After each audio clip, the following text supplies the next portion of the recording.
All right, welcome into the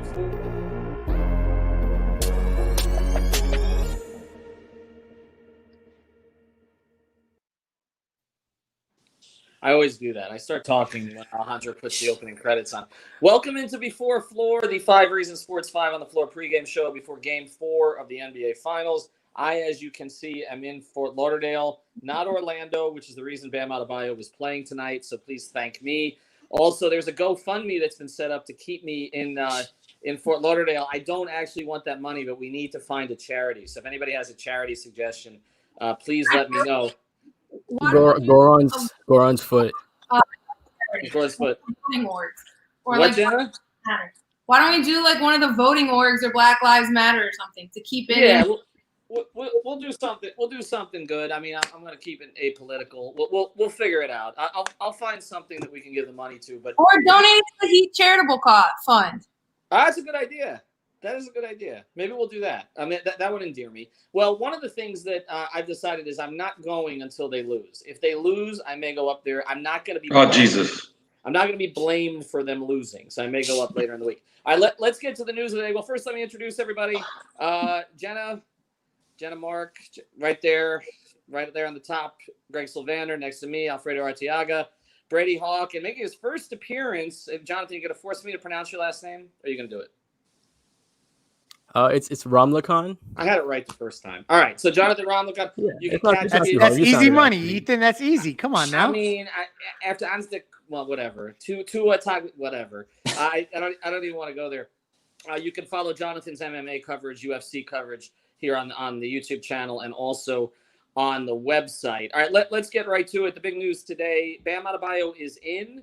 Goran Dragic is out. Goran did test it prior to, but he's now officially out. Bam Adebayo, who was upgraded to questionable, so we thought this was a chance that this could happen, is playing. We do not have the starting lineup yet, correct? Not yet. Okay. That's correct. Do you anticipate? I'll start with Greg here. Do you anticipate Bam starts? Yes. Short answer is yes. There's no reason why you don't put your all-star in the starting lineup. I haven't heard anything about a minutes restriction or anything like that. It's minute to minute in terms of what he looks like. But I think you start out with him and you kind of see if he can establish himself. Because if he's any semblance of the Bam Adebayo we know and love, that's changing this entire series. Brady, who do you start with him? Same group, or he just goes in for Myers? What I've actually said, a lot of people were kind of talking about this going back and forth. I think they could possibly put him in for Hero and put Jimmy at the 1. I think it's not something a lot of people would say, but I think it would match up kind of well if LeBron playing the 1, Jimmy could play the 1. You get that scoring spark off the bench once again for Hero. And ultimately, Leonard's going to play for the first 6 minutes and come out, and Tyler Hero is going to play 35-plus minutes. So starting doesn't really, I don't think, it's not a huge deal. I just think that if they're going to go the route, they're going to keep Myers in kind of to mitigate the Dwight Howard 6-minute stint that's probably going to be at the beginning as well. Let's say they don't do that, Alfredo. Let's say they start with Bam, but just slides in for Leonard. If that's the case, does Leonard get any minutes at all, or you just go to Olynyk off the bench? I think he's necessary. If you watched him in the last game, he gave you some physicality. Actually, some good defense, especially on the pick and roll against Dwight, because they tried to roll Dwight to the hoop on him a couple of times, and he was getting back pretty good on him.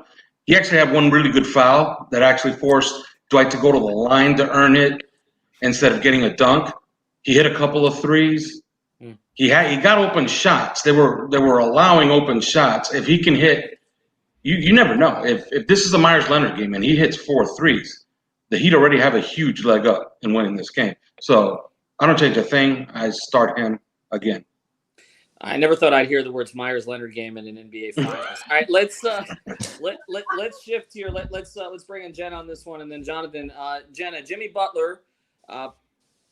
We've talked about this on all the pods, and we've got 3 new pods that are out. I did one with Joe Varden, which is all about how LeBron feels about the Heat organization, Jimmy Butler, and everything else. It's really interesting. It kind of holds up after this game. So if you don't have a chance to catch it before the game, and obviously the 4 of us on 5 on the Floor did a long episode.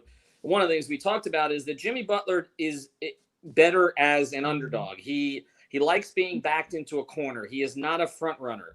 Now, all of a sudden, everybody has spent the last 48 hours talking about Jimmy was right about everything. Jimmy's a top 10 player and all the rest of this stuff. Do you expect – what kind of Jimmy Butler do we expect tonight? I expect the same Jimmy Butler that took this team and carried him on his shoulders last game. I don't expect him to let off now. I think given the reaction from around the NBA, it's like everyone woke up and suddenly there they are like cheering for Jimmy Butler. I think he knows he has to do that for this team to win. Especially Bam's playing, we don't know how Bam he's going to be. And without Goran, I mean, Jimmy really does need to carry this team. He's the most experienced, even though he's never been to the finals, he's the most experienced aside from Udonis, but Udonis isn't, so I think he knows that that's his role. And I think as a leader, I think that's what he's going to do. Jonathan, you think he's going to fight it tonight or just going to go with it? Because he said that basically they know how to push my buttons to get me to do what they want me to do. But what Spoelstra said was totally counter to what Eric said the whole year. The whole year, Eric was saying, we don't need Jimmy to score. He fills up the rest of the stat sheet. He does all the little things you don't see. And then yesterday he was basically like, no, put your head down and go to the basket and score points. I think what he's going to do, he's going to try to get everybody involved. That's always his go-to, what he starts off with. So he's going to try to get everybody involved. Obviously, the Lakers are going to pay a little bit more attention to him right now. So it's going to be a perfect chance to get Duncan warmed up, to get Tyler warmed up if he started. And then later in the game, or if they start to go on runs, that's when we'll need Jimmy time. That's when Jimmy will need to put his head down, go to the basket, and make something happen. Yeah, I think that's fair. You keep throwing this out there. I feel like you are like the Duncan Robinson soothsayer, Brady, because it's like every 3 games you're like, this is the Duncan Robinson game. This is like the only thing you haven't been right about, except once. I think you nailed it once. Yeah. Duncan has not cooperated in a lot of these games. Is this the game? Because the dribble handoff will be back with Bam if Bam is right, and they'll get to that part of the game. So. Did you call 5 threes for Duncan tonight? Is that right? Yeah, 5 for 10 of 50%. It's a very specific prediction. Yeah. I'm going for a very specific one. I think if he just gets going, that just changes everything for this team, obviously, and an efficient Duncan Robinson changes everything for this team.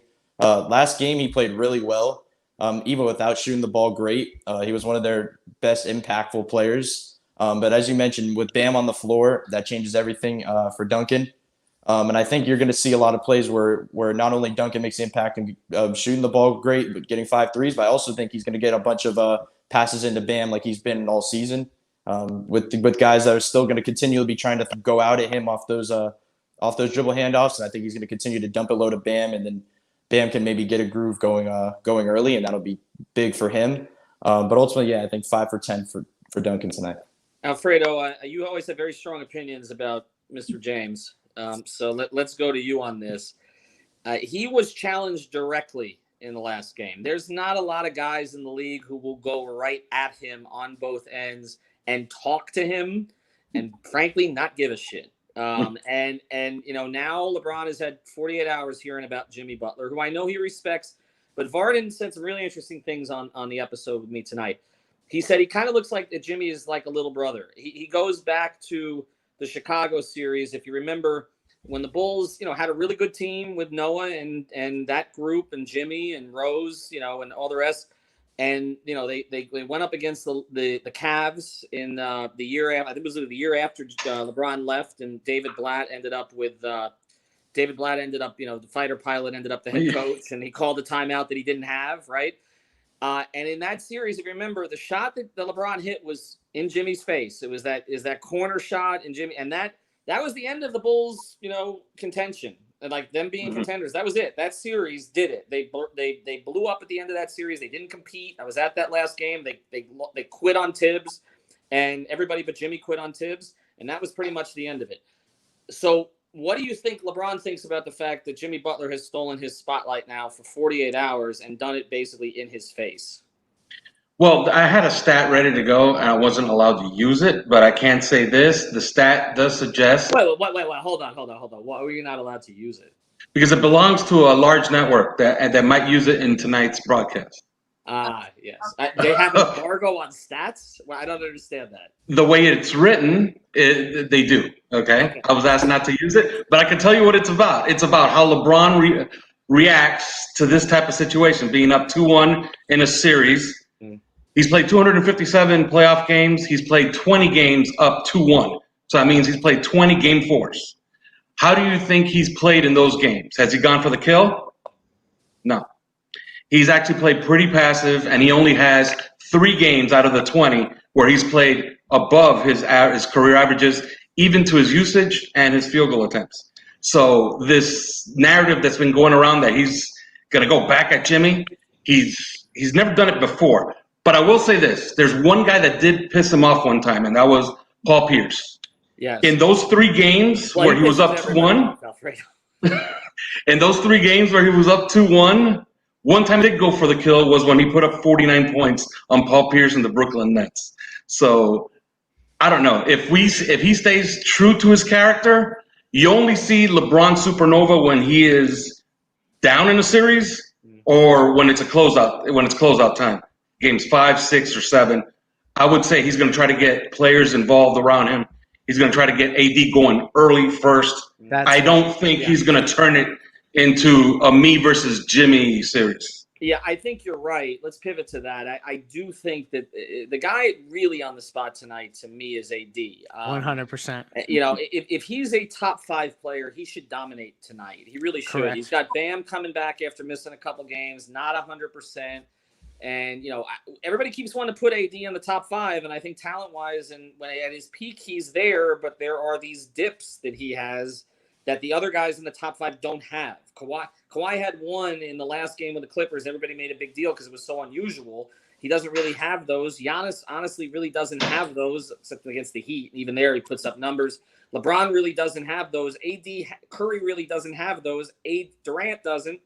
AD does, okay? Jonathan, AD tonight, what do you expect? I feel like he is going to get his numbers, but we're going to make it hard for him because what we've been doing is we've been fronting the post and making them throw the pass over the top. And as that ball is in the air, we try to co-ed and just double AD. So he might be more aggressive and we might see him go for those shots and be less passive maybe. But he might do it at a lower field goal percentage and just make it harder on him. And that's fine. If we can just make him shoot 25 shots and score 30 points, that's okay, you know? Who is the guy, Brady, who is the guy who's not AD or LeBron who worries you tonight? After last game, maybe Markieff Morris. If he didn't have a big game, they were probably going to be it would have not been that close. But I think there's a lot of role guys that just can hit threes, but it's just not going to be expected. But about the Anthony Davis thing, I think it's going to be a big part of Jay Crowder. Last game, I kind of said the big thing with guarding AD is going to be they're going to have to be physical with him. That was exactly what they did. Both Jay Crowder and Andre Iguodala were physical. Even Jay Crowder mentioned afterward that was their game plan going in, just to kind of go at him. That's kind of why Jay Crowder got early fouls on AD. But I think if they continue that, I think even with Bam in, I think they're still going to go with Jay Crowder on him a good portion of the game. But we'll kind of see how those matchups go. But I think Jay Crowder has a lot of abilities to kind of he's like he said before, he's going to get his numbers. He's going to put up points most likely. But ultimately, if you can just kind of slow him down a little bit, I think that'll be a big key for just Miami's defensive standpoint. Well, one of those things that slowed him down was more man. And, you know, they played less zone, and he wasn't able to kind of beat them up on the boards. Jenna, explain yourself, because there are some comments that are coming in here about how you picked a sweep against the Heat. So I did.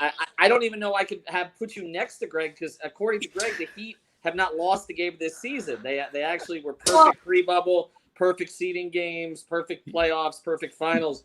You know what it is. Let me preface it with this. I am a born and bred Heat fan my entire life. However, I called it in the beginning of the season that the Lakers were going to win. And I'm going to stick to my gut, especially now, and say that the Lakers are going to win. The Lakers are just, I think, a better team. And I think that the Heat, while they're so exciting and it's great, sometimes I'm just like, I got to just state my obvious theory. You made that pick more than a year ago, like more than a full calendar year. Hey, she's sticking with it. I did, and I'm sticking with it. I'm not going to change, and I still think the Lakers are going to win the series, and I'm going to continue to say it. But I am a Heat fan, and I don't. Look, All right, go, Greg, take it. I don't even think you have to separate the two of you. Go ahead, Greg. No, not at all. I actually respect that she's sticking to her gut pick because I'm all about the guts, right? So if you got the guts, stick with your pick, even though it's not the pick I agree with.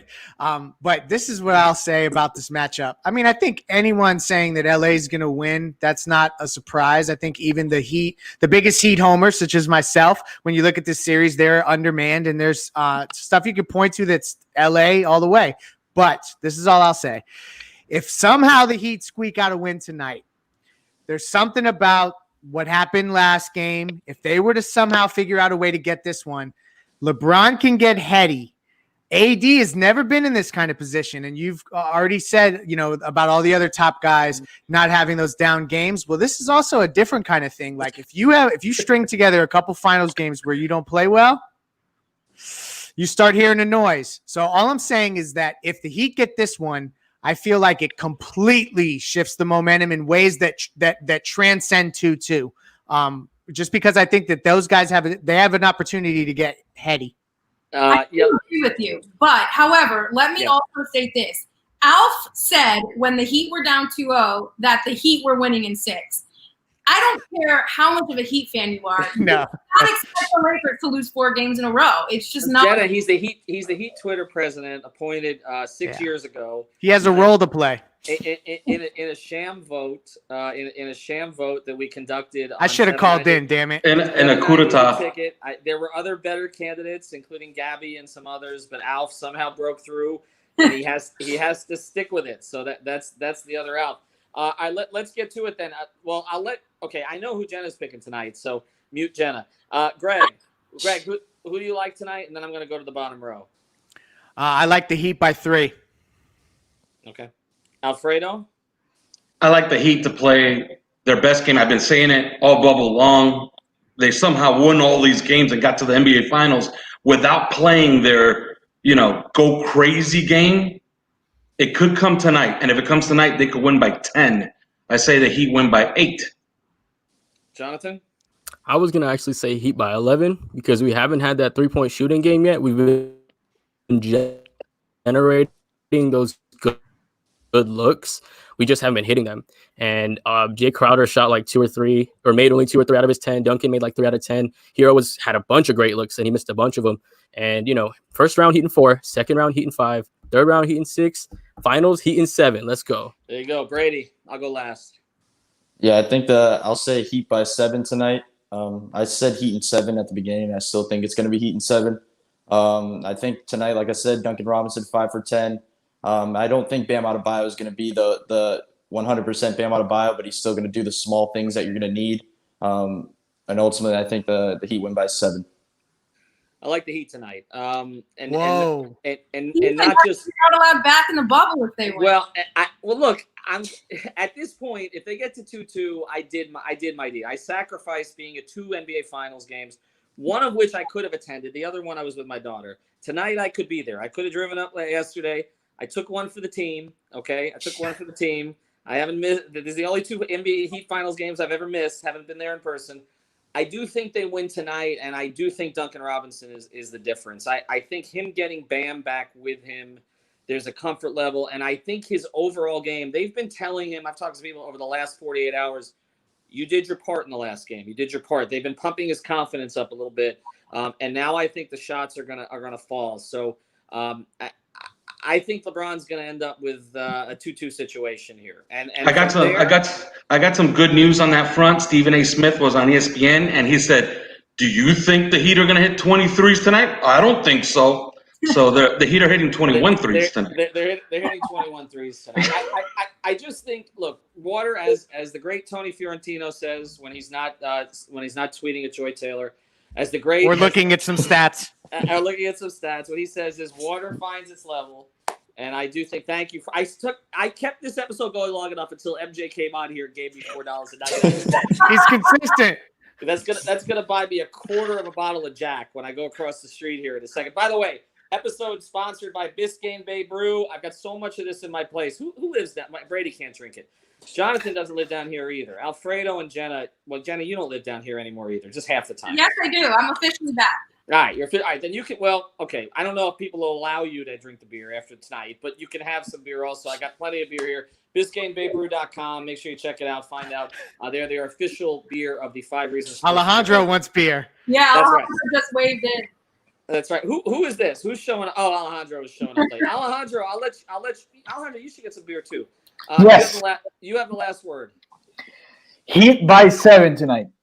Heat by 7. So everybody here likes the Heat tonight except Jenna. Everyone thinks we're homers because we all pick the Heat every single time. Yeah, But, funny oh well. Other than you, I'm Jenna's. born and raised here, and I love the Heat, but someone's got to stand out different. Well, Jenna came up the journalism route, so that's the thing. She's like me, except I've just totally caved on. And I covered Ethan when I was a college kid covering the Heat. So Ethan vouched for me as a Heat fan. The Heat have what, 5 losses in these playoffs? I picked 3 of those 5 losses. So that's true. You did. You like him tonight. All right, stick around because Alejandro will be taking it from here. Alf will be back on the post game tonight, liquored up beyond belief. Biscayne Bay Brew, Crown Royal, and just about everything else. I'll be on the pod. Some of these faces will be here after the game. I'll be on the pod with Greg and with Alex as usual. And check out 3 new episodes have gone up today. I really recommend people check out the Joe Varnon episode. Nobody really good. is as plugged in with LeBron as Joe is. And so more so than some of the people get more credit. Joe knows the shit when it comes to LeBron. Make sure you check that out. Have a good night. Will Alf be drunk? Is water wet? Yes. The brujeria of Ethan Folding. So now we're going to listen to some of the press conferences that we had yesterday from the Miami Heat. Thank you, Jenna, for coming. Thank you for being part of the pregame show. You want to stay with me or you want to out? He's out. She's out. All right. So let's go back to see the report earlier today, a couple of minutes ago, about the injuries. So we are not having Goran Dragic tonight. He's ruled out of the Game 4 of the NBA Finals. Bam Adebayo, who had a neck strain, will play tonight's game. We're still waiting for the starters by the Miami Heat, the official starters, so we don't know yet. We have images of Bam Adebayo warming up and getting ready for this Game 5 or Game 4, let me say, about the of the NBA Finals. So keys for the victory. Olynyk, possibly talking about Olynyk going crazy tonight against the Lakers in Game 5 of the NBA Finals. What's over under for all beers tonight?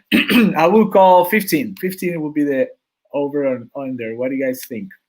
Winslow, what's good, Alejandro? What's up, Havoc? How are you? Thanks for joining us back again. You were with us during the Marlins stream earlier today. The Marlins lost 9-5. She's not a Heat fan. Let's go. Yo, you got the hat on. I have a good feeling about this game. Yes, it worked last time, so I had to put it back. You know, what works, you can't change what's working. So I had to put it back. Miami Heat win by 15. Let's go, Bam, coming back. Should Mayer start? Yes, I'm saying yes. I don't know if he's gonna start. That's why we're waiting for the Miami Heat to give us our official starting 5, so we can get a good idea about what's going to be the plan for the Miami Heat tonight. I got a blue hat. Thank you. And Dana Candiano says, what's up? Win for Goji. And let's go Heat. Bring me back the old lineup. All right, we're going to go back. And here Juan Carlos Olorzano says, you want to see more Mayers minutes? No, I think that what Mayers gave the team last game, that should be enough. 15 to 20 minutes should be what Mayers does. Whatever minutes Dwight Howard ends up playing. So I like to remember what Dwayne said, my belief is stronger than your doubt. Let's go Heat in 6. Where did the Hottie go? Well, she had to go, but she might be in the post-game show, so you might as well join us later in the game. Better Heat career. Okay, all right, let's go back. We're going to play the press conferences from yesterday after their shoot around. We're gonna go ahead and play all of that, so you guys get a feeling of how they feel about this upcoming Game 4 of the NBA Finals. We're gonna start with Jimmy Butler, the hero of last games. All right, so let's go, and then we're gonna start as soon as I have the starting lineup. I'll bring it back to you guys. All right.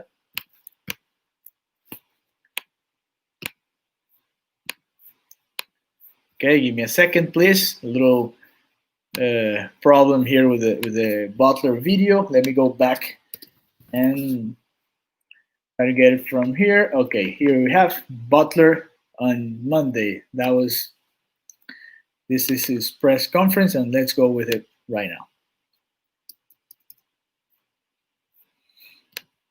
Vamos. Okay, I don't know what's going on. All right, let's wait for the computer to wake up because I don't know what's going on. Let's keep reading your messages. We need another game from Olynyk. We're coming back like we did against the Mavs on 2006. That's a good reminder of what can happen if a team just takes off and gets their best version during the series. I want the Heat to win, but I think Bron is going to go monster like he did last time. Let me close some things here so I can make this work. I want the Heat to win. Bron's going monster, and then tonight double-digit win for the Lakers, most definitely. Well, we'll see. We'll see. Like you guys heard what Alfredo said about stats and all that going on right now. So we'll see what happens with LeBron James tonight in Game 4 of the NBA Finals. Like I said, we're waiting for the actual starting lineup today for the Miami Heat. So let's see if this works now. I'm trying to get the Jimmy Butler press conference to work. I don't know what's going on. Let me close the QuickTime player, quit all that's going over there, and then we'll be back to it to see what happens. Do you think we have a chance of Jimmy doesn't go for 30? Well, we saw last time. We might. I don't know if he's going to go with 40 points again, but we need aggressive Jimmy. That way, it opens so many opportunities in the offensive side. So I would like to see a very aggressive Jimmy Butler for this Game 4 as well. I don't want it to stay in that same passive Jimmy that he was in the last couple of times. So hopefully he can, be that guy for this team again. Let's go back and see if it works this time. Jimmy, after last night, is there a sale at Big Face the morning after, or? I don't do sales. I don't do free coffee. We're going to do everything the exact same like we're supposed to do on the basketball floor. We're going to keep our prices at $20. How has stuff like that helped kind of make this stay as tolerable as possible? Just like Jay said, it helps to take your mind away from the game. Gives us something else to talk about, compete at a little bit. And just another way to talk through the game, sitting over coffee, sitting over wine, a beer, whatever it may be. And more than anything, it just brings us together even more because we really do enjoy being around one another. Next question is Ethan Skolnick. Jimmy, considering the stakes and the stage, and you guys being a couple men down, is that the best game you've ever played? Probably not. I was really good whenever I was in high school. I played in this league where I played against like all 45-year-old men, and I really dominated whenever I was like 17. So this is up there, but back then I was killing them. Next question, Dave in the center. Jimmy, from the time you came into this league, late first-round pick, I think 30th, and finding your way into that Bulls rotation to all the stops you've made since. Was there a time where you changed your own expectation for yourself, where you're like, I can not just be an all-star, I could be, X, I could be a max player, et cetera? Definitely. I think it helped to have like Lou Al and Ronnie Brewer and then Coach Adrian Griffin. They're always telling me, like, you're going to make your mark in this league. You deserve to be here. You belong here. And then that's when I really started to be like, you know what? Like, if these guys are telling me that, they've been here way longer than I have. They know what it takes. That's when I started thinking, you know what? Maybe you can become a decent player in this league. I always say, yeah, I'm going to make the NBA Finals. I want to play in the NBA Finals. I want to win a championship. And that time for me is now. So talking about it then, being in that position now, I'm here for a reason just like everybody else is. Mark? Jimmy, what do you think NBA fans, kind of the world, has learned about you over these last few months on and off the court that perhaps they didn't get an opportunity to know before, or perhaps they had the wrong idea before? For me, that I'm just all about winning. I'll do whatever you ask me to do if you can guarantee me a win. And I realize that nothing's guaranteed, but I'll do whatever you ask me to do to put my team in the best position to win. That's it. And also, in terms of with so much love for the three right now, can you take me into the mentality of your mid-range game and how you use it to get a triple-double and not shoot a three and still have a brilliant old-school game, I guess? I mean, I think it's easy whenever you have the guys that I have around me. So many good shooters that you can't leave. Like I said, I have the easy job. They give me so many gaps to get into the paint, to shoot a pull-up J, to get to the free throw line. And I'm going to continue to play that way. I take what the game gives me. Whatever my teammates ask me to do, I'm pretty sure if they ask me to go out there and make a couple threes, I'm capable of it. But if it's not broken, don't fix it. Next question, Rob Mahoney from The Ringer.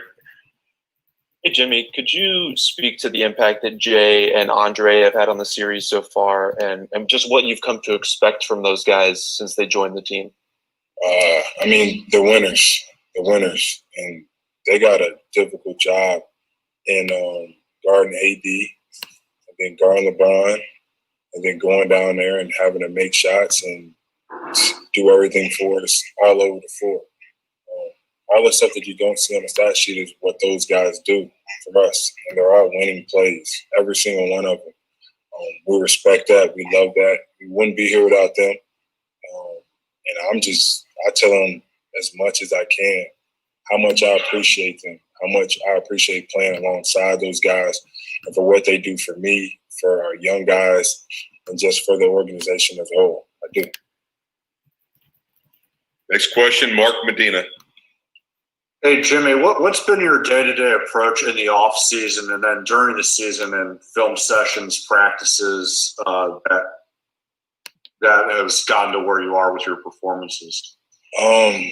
Just work. Make sure your body's ready to go. I got some, James Scott is who I do all my agility and weightlifting with whenever I'm back home. Armando Rivas, he's here with me to make sure my body's working the way that it's supposed to. I got Coach Quinney, Coach O, DC. I got a lot of people that really help me to be great and to be ready to perform at the highest level. So all in all, it's a lot of work that goes into it, like everybody's doing right now. But I think I got the best of the best rolling with me. Next question is Jason Jackson. Jimmy, you've made it plain over the year with Miami that there's a certain way you like to play, particularly on the offensive end, and it's much more of a collective than maybe the dominant way you did last night. And Coach told us, I'm checking my notes here, we don't care what he thinks, that it's time for you to continue to be this dominant. Is that the only trigger you need is Coach and the staff and your teammates not caring about the way you would like to play and demanding that type of dominance? I think they know what buttons to press to get me to play the way that they want me to play. I just want to win. I don't think it's just winning basketball all the time. I don't. I think winning basketball is Duncan's going to go off for 6 or 7 threes. Tyler can do that. K9 can do that. Jay's going to have a big night. We're all locked in defensively. To me, those are the best wins. We celebrate every win, but somebody else has a great night that nobody expected. I love it. I really do. Like, you could say I'm supposed to do what I did last night, but I don't think so. I think I'm waiting on Tyler or Duncan, Bam, one of those guys that have a night where I'm just like, I get the opportunity to play with that. What a blessing. Next question, back right, Tim. Jimmy, to that, one, are you willing? I mean, if this is the way it's going to have to be, are you willing to do that the rest of the way if that's going to be what it takes? I know you want your other guys you've tried to get them involved all year, but are you willing? If game 3 plays out again in 4, 5, 6, or 7, do you accept that? I mean, I have to. I think as long as we win, everybody's happy with that. But we got to win. Whatever it takes to get to that point. Yeah, I can't say that that's what it's going to come to. But if coach is like, hey, I need you to do this, my guys are like, yo, we need you to do this, I got to go out there and I got to do it. I got to make sure we win. and as I'm sure your body knows, you have played almost every minute the last 2 games. You got fouled 11 times last night. I don't know how many times you got hit. You spoke about what your trainer did with you in the offseason, but what's the process last night, this morning, to start rebuilding the machine and get ready for tomorrow? A lot of rest, a lot of treatment, a lot of everything. But I think a lot of it's mental. You know your body's gonna be hurt, but you gotta tell your mind and tell your body to cut it out. And I think that's where I'm at this point. Everybody's hurt, not just me. Everybody on my roster, everybody on the Lakers roster, we're all nicked up. We all got some pain, but we're all coming out there to compete. Last question from the Zoom, Jose Pineda. Jimmy, just following up on what Tim Reynolds said, Jeff Ziegler today described in an article that you were indefatigable, that you can't be fatigued. I know I had to look it up as well. That's impossible.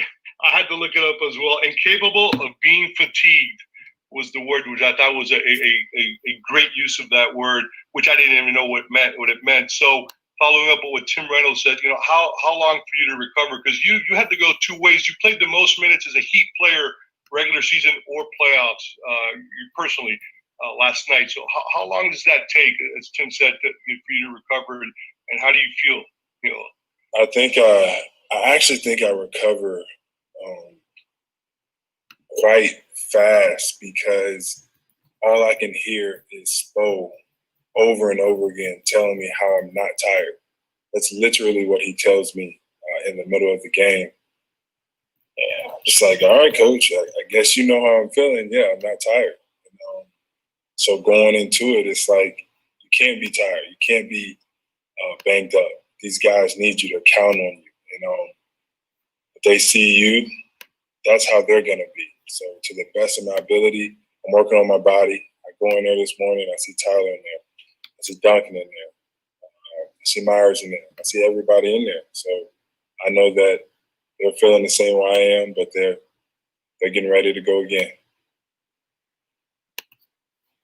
Right, that was Jimmy Butler. We have the starting lineup for tonight. The Miami Heat's going to come out with these 5 guys. It's Bam Adebayo confirmed back in the starting lineup. So it's going to be Tyler Hero, Duncan Robinson, Jimmy Butler, Jay Crowder, and Bam Adebayo, the 5 guys starting tonight. Goran Dragic is not going to be able to make it, but we do have some of Bam Adebayo back tonight, especially starting the game, and then we'll see how they rotate with not only Myers Leonard, but also Kelly Olynyk, who had a great game in Game 3 of the NBA Finals. So that's our 5 starters for today. Tyler Hero, Duncan Robinson, Jimmy Butler, Jay Crowder, and Bam Adebayo. What do you guys think about this lineup? We're going to be reading what you guys think about this, because it's a very important move to have Bam Adebayo back. Let's listen to Eric Spoelstra as we read your comments. I'm going to keep posting your comments here, and let's listen to what Eric Spoelstra had to say on Monday after the shoot-around. In particular in this series, just to grind out and be able to get that win was extremely challenging and tough. And you can expect it to be even tougher the next game. That's what the playoffs are about. Taking on big challenges. Our guys are really competitive. I know they'll be looking forward to tomorrow night. And to answer your second question about KO and Myers, I mean, they're just great professionals. We've said it all year long that our depth is one of our best strengths. That's not just coach speak. You have to have the right kind of pros that are really willing to be all about the team and that requires sacrifice at times. So the minutes weren't always there for them this season, but they contributed in a big way at different points. Myers obviously starting 60-plus games, and KO at various times was filling a really important role for us off the bench. And then you have these things that are unpredictable that can happen with injuries or with COVID, and they both kept themselves ready, and they're producing, when it's needed most with them out.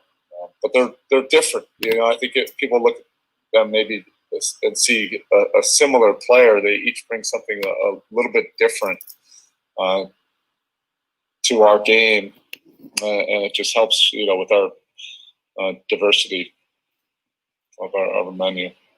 Morgan, next. Hey, Coach. A lot of coaches coach for the teams that they have, and then others coach for the teams that they want. What has given you the ability through your coaching journey to be able to make those adjustments and adjust to the team that you have so well? Like, what exactly do you mean by that? Like some coaches, like, this is my system, we're gonna run it. If it doesn't work, like that. I don't know if coaches are really as much of that kind of philosophy anymore. I think the game has changed so much that every coach has had to adapt. That's part of the absolute joy of being in this profession, is being able to be around different kind of teams, personalities, coach different styles of play, based on that team. And we've had to do that, several times the last few years, and that's been an exhilarating experience. Can't ask for anything more in this profession than to be challenged and be around amazing people. And even before this season, we've been around some really cool people, and these relationships you'll be able to develop the rest of your life. And with this group, it's like that, even more so. And then to be able to go through this life experience of being in this bubble and going through everything that everybody's going through, but doing this together, I think has been a really special experience, something that we'll remember for the rest of our lives. Dan, here in the front. To sort of piggyback off what you were just saying, Spo, we just talked to, Bam and Goran, and you could hear how badly they want to be out there. We see things like Big Face and Little Face Cough, and we see how much you guys enjoy being around each other. Do you think this group, just in general, could any team survive this life experience if they didn't like each other and they didn't want to be around each other? I don't know. That's tough to say. That your team isn't like that? There's a lot of contributing factors. Like many things in life, it's not necessarily absolute. So a lot of things can be true. Yes, this group has a connection and a bond that really has grown, I think, more importantly, where they feel a responsibility to each other. That's what plays out on the court, not necessarily that you get along with your friends. That makes the experience more enjoyable and memorable, that we'll remember, years from now. But it's that responsibility and accountability. You don't want to let the guy down next to you. That's a great quality that this group has. Next question, Jason Jackson, TV. Coach, Jimmy has noted throughout the season and playoffs that he doesn't like a Butler-centric offense, that he prefers a collective approach in that space. What is the process, because he does credit you and the staff and his teammates, to transition his thinking about needing a performance like he provided last night? What is that process? We don't care what he thinks about that right now. We're way past that now. There's no turning back. He has to make some things happen for us. He did that in a brilliant way last night, and then likely have to do something very similar to that again for us to be able to accomplish what we want to accomplish. You can't just be, normal. You have to be extraordinary. And he was last night. He's shouldering major responsibilities on both sides of the floor. This is what he's always wanted as a competitor. This is what we want from him. He's going to continue to get tested and challenged by this competition. And I just love seeing, what's coming out of that competition. Dave in the center. Staying on Jimmy, playoff performances make guys' reputation in this league, finals performances even more so. When you got him in the program, considering his skill set, considering his age, was there any thought or conversation about like what this Miami experience could do in terms of how you're going to be recognized, like the term legacy, or in terms of the level you could reach? I think that's always there on the periphery. It's not something we have to necessarily discuss on a day-to-day basis. But you walk around our hallways at American Airlines Arena, there's a lot of legacy and history that I think if you're coming into our building and you're a real competitor and a real winner, you understand it even at an unspoken level. And that ain't for everybody. Some people can walk through those hallways and maybe get intimidated by that legacy and our expectations. He wants all of that. He wants the pressure. He wants the expectations. And he wants the challenge of what this level can bring. Jeff, on your left. We just got done talking to Goran, and I know you've touched on this a little bit, Eric, but how do you reconcile the very human aspect of Goran's disappointment of not being able to play versus the reality of what you have in front of you, and you do have to move on and play? Yeah. While still recognizing, how difficult it is. I feel like we've been going through that, for weeks. First and foremost, I want to empathize and show compassion, to Goran and Bam. I meant it when I said it yesterday. I can see it in their soul, through their eyes. How much this means to them and how badly they want to get back out here. But you have to compartmentalize, as a team. And we came here with a purpose and a task at hand, and everybody is just focusing on that, whoever's available, until if or when we get those guys back, and even those guys just being in the locker room and in our huddles, that moves the needle in whatever way they can. There is an energy to that, and there is a karma to that, and we'll just see. What happens. The body will heal as it will heal. All right, our last question for Coach Spoelstra from Anthony Chang. Baseball, how unique does it make Jimmy in today's modern NBA, where you can have a game like last night without even attempting a three-pointer, just obviously getting most of his points in the paint and just by drawing fouls getting to the foul line? I think if you just constantly try to evaluate him and put him in a box of conventional thinking of basketball, you're just only going to get confused. He is an elite competitor. He is a great basketball player, and it's attached to how he impacts winning, not to this modern day definition of 3-point percentage or 3-and-D or all these little terms you hear. He's a throwback. It's about how he impacts winning, how he impacts your team, your locker room, your culture, and your franchise. He does that in a remarkable way.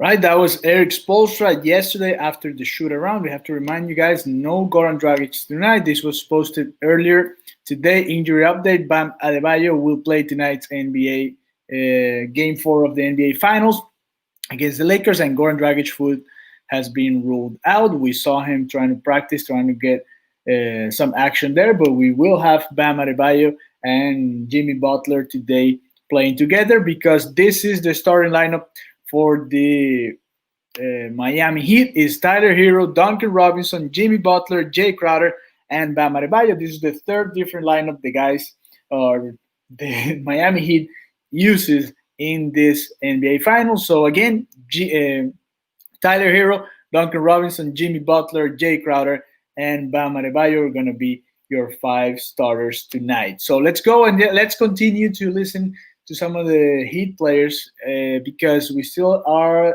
about 10 to 15 minutes away from the beginning of the game. Let's look and listen to what Kelly Olynyk had to say. Kelly Olynyk is very important for this win last time. He did a great job, and he had very quality minutes.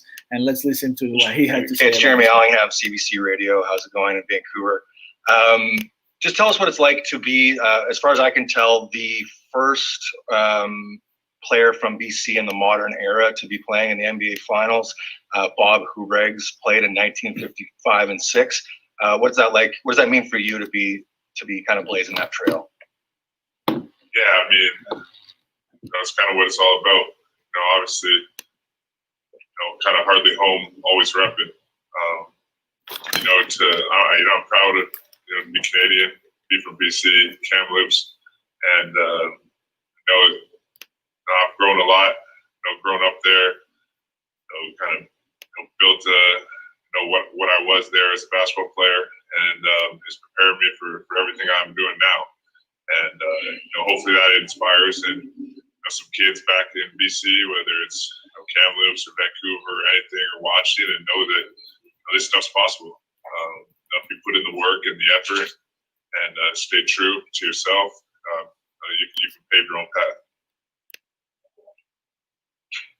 All right, next up we have Christos from SDNA Greece. Go ahead. Hello, Kelly. What did miss this reaction last night on Game 3 for your team? And do you personally feel more responsible to play for Bam Adebayo, who is out? Yeah, I mean, obviously it was a great win for us. When we needed to get ourselves going. Yeah, I mean, obviously with Bam out, we got a lot of big shoes to fill. Offensively, defensively, scoring on the glass. He does an immense amount of things for our team. So obviously it's not just me. It's everybody who's kind of picking up his slack. Where he leads off, and hopefully we can get him back and healthy. But until then, we gotta pick up for our guy who's down. And you think that this win will give you the momentum about the Game 4? Yeah, I mean, we just got to carry that into Game 4. Obviously, they're going to come with a plan to be better in Game 4, and we got to be better ourselves. The same game we played in Game 3 is going to win Game 4, so we know that. All right, Stephen Long, go ahead, Stephen. Hey, Kelly.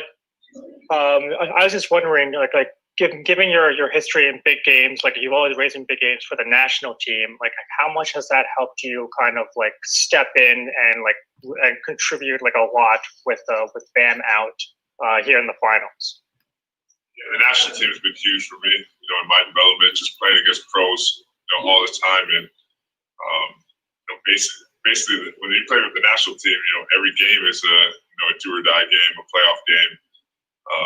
When you're in those tournaments, and that's basically what you're playing right now, in the playoffs. So it's definitely been great preparation for me, and playing with the national team and having to be a main option and a guy that's counted on a lot. That goes into stepping into a role right now where my team's counting on me to do some things out here and be great. And given your skill set, it looks like you have some advantages over guys like Dwight and Anthony. What are you seeing out there with your quickness and your shooting ability? You're just trying to space the floor. Draw them out of the paint. The Lakers go big. They protect the rim really well, protect the paint, and makes it difficult on our guards and guys like Jimmy to get in there and do damage. So if we can spread the floor and make it difficult on them, whether they're trying to switch or do whatever, we got to be able to capitalize and your skills to your advantage. Thanks a lot, Kelly. All right, next up we have Chad Klassen. Go ahead, Chad. Hey, Kelly. Just Chad Klassen from CFJC in Kamloops here. Just talk to me a little bit. What's been the biggest difference for you? You've obviously played more minutes, put up some big numbers here in the last couple of games. What's been the difference for you out there? Yeah, I mean, obviously, that opportunity helps. But just getting out there and seizing the opportunity and knowing that I need to make plays in order for us to be successful, and our teammates trusting each other, moving the ball, being unselfish, whether it's Jimmy, making the right plays, or guys making extra passes, whatever it is, and then just taking advantage when the opportunities come, and just kind of playing in a flow, not being, not pressing things too much, just letting the game come to you, and when you do that, that's when you'll be most successful. How's it been being matched up with Anthony Davis there, who's looking like potentially the Finals MVP?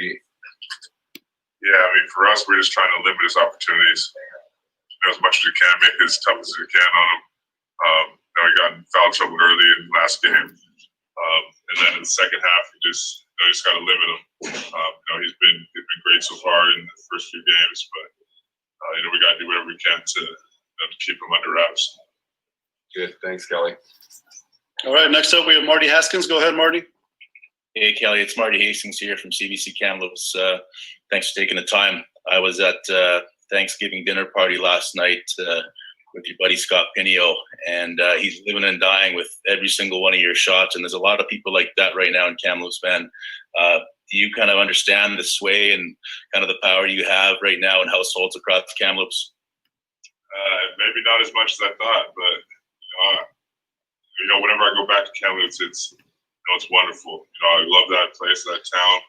My family, that town really, raised me.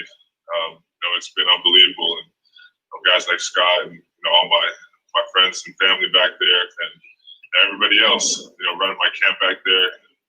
It's been an unbelievable support system for me, and I'm glad that I can bring them along with me on this journey to the finals, and hopefully they keep watching, stick with us, and we can do something great. Just one more follow-up there, Kelly. I was just texting back and forth with your high school coach, Dale Komarniski. How do you think he'd assess your play through the series so far? I've talked to him a few times in the last week as well. He's always been in my corner. He's been huge influence on me as a player, helping me get to where I am, helping me get to Gonzaga first, and then to the NBA, and helping me whenever I go back. And he's a great basketball mind, and he's done a lot of great things for that basketball in Kamloops. And I'm glad to have him in my life, and he's been great for me. And it's another thing, it's just that support system. Thanks a lot, Kelly. Appreciate it. All right, that was Kelly Olynyk after the shoot around yesterday. And before we knew about this starting lineup, I have to remind you guys, and welcome to all of you that are just getting here to our live tweeting party. Welcome to the 5 Reasons YouTube channel. The starting lineup for the Miami Heat tonight: Tyler Hero, Duncan Robinson, Jimmy Butler, Jay Crowder, and Bam Adebayo. Earlier, the Miami Heat gave us this injury update. Bam Adebayo will play in tonight's game, as you guys saw in the starting lineup, and Goran Dragic will not play. He was ruled out of today's game against the Lakers, game 4 of the NBA Finals. So we are just getting some images from the bubble. The game hasn't started yet. I know it's about to be 9 p.m., but you guys know how the NBA rolls with this different times. What if Lillard goes to the Lakers? Well, the Lakers will have another star probably in the future, and the Miami Heat also. They have a lot of salary cap space, so that will be fun. Lakers in 5 or 6. Nike sponsor says Heat in 7. This is why we play the game. My money's on the team that got the most hard. That is Miami. Broward and Dade County stand up. There you go. And also some Palm Beach County. Maybe why not Monroe down there. Lake Show in 5. We all know it. We'll see. We'll see what happens. And tonight's game will be very important in order to see who gets the advantage there. Let's go to Twitter. Let's go to Twitter and see what our friends from 5 Reasons on Twitter are saying about this game, because they have some thoughts there. I want to share it to you guys here in a second. Brady Hawk, this is the death lineup I wrote about in an article a few months back for 5 reasons, and now it's starting lineup in an NBA's finals game. You see Tyler Hero, Duncan Robinson, Jimmy Butler, Jay Crowder, and Bam Adebayo. That's the starting 5. And of course, you can listen to our podcast episodes in 5 on the Floor. You can get it in your preferred podcast outlet, or also here on our YouTube channel. We'll be posting all of those later tonight. So here you go. Brady Hawk, Game 4 starts soon. Tyler Hero isn't faced by the big stage, and a little bit of a story that we wrote on 5reasonsports.com. Let's keep talking to you guys. Let's see what you guys think about this game. Who's gonna take it? Who's gonna win tonight in Game 4 of the NBA Finals? Let's see. Let's go Lakers. Cameron Seaman. Ladies, Cáceres, I'm new to basketball. What do the numbers mean? Which numbers? I don't know which numbers you're talking about. You have to be more specific. Wade County 7. Mike Joseph says Game 3 lineup up. Game 3 lineup. Open the floor for Jimmy to attack this lineup. This lineup won't take Lakers big from middle. What do you think? I don't know. We'll see. I don't think. Remember what Eric Spoelstra has been very good at starting people and then actually give more minutes to other players. So that's what I'm expecting from tonight's game. I know Bam Adebayo is starting tonight, but I'm not sure he's gonna play a lot of minutes. He's not gonna play starter minutes, I think. So we'll see what he goes with it. And I think Meyers Leonard is gonna get some minutes as well, and hopefully Kelly Olynyk plays a lot of minutes too, because he's been great in this last couple of games when he got the chance. Wade County 7. We need Duncan Robinson to make buckets tonight. LeBron will still not get the credits he deserves. If LeBron gets 5, he's far better than Jordan. Talking about legacy, that's what the Heat are creating now with this young core. We're gonna dominate for years. Legacy. We are maybe one good defensive big away. True, big, not undersized big. Go Heat. Bam has to be aggressive. Fish, shout out, sir. Well, we don't know how. I mean, we know Bam is good to play, but we don't know if he's 100%. So I don't know how aggressive he can be. I guess we'll see it when the game starts, and we can get a feel for what he can do on the court tonight, because that's going to be key for us to analyze what's going on and see what's happening there. All right, let's go back to Heat Twitter. Let's show you guys what's going on Twitter about this game before it actually starts. Lakers in 5 all the way from South Africa. Thank you for joining us from all the way there in South Africa. Thank you very much. Si el Miami Heat gana esta noche, un sorteo de una camiseta. Don't pay attention to that. En media hora comienza el juego. In half an hour the game starts. And look at that funny guy, almost killed his girlfriend. Regresan los titulares del Heat. Bam Adebayo planea regresar en el partido de hoy. Goran Dragic calentará esta noche. He couldn't actually make it through the starting lineup. Let's see. Look out. Shout out here in the Philippines. See you guys. Thank you for coming. A lot of people from the Philippines. And I wrote a couple of things down. Mobuhay. And Kamastaka are some of the things that I've learned so far. Should we still play Leonard? Yes, we should still play Leonard. People keep putting Wade County in 7 and Lakers in 5. What does that mean? Oh, okay, ladies, okay. That's the amount of games they're going to win the series. So the series right now, it's Lakers 2, Miami 1. So for all of those saying Lakers in 5, it means they're going to win game 4 and 5. And for all of those saying the Heat in 7, it means the Lakers are going to win 1 more game, and then the Heat are going to win 3 other games. So that means they will get the title in 7 games. So that's what the numbers mean. Heat in 7, all the way from Brazil. JJ Maciel, bem-vindo à nossa programação aqui no 5 Reasons Sports Network YouTube channel. Muito obrigado por estar aqui com a gente. E nós vamos ficar durante o jogo também, se você quiser ficar com nós, tá bom? I think we will have a good game. Heat win tonight with defense and hustle. Miami Lang Malacas and Heat for the dub. Let's go back to Heat Twitter and see what people, us. Alejandro, você irado. There you go. Thank you for joining us, and you're welcome to stay with us. Miami Heat got the Lakers recipe. Lakers lang Malakas. Miami lost because the ball flattened. Dude, how many languages you know? Just 3, man. Just 3. Just 3, and that's enough for now. And some language. I'm learning some words from our friends in the Philippines. So I got Mobuhay and Kamastaka, some of the words and phrases that I've been learning with you guys during this live streamings.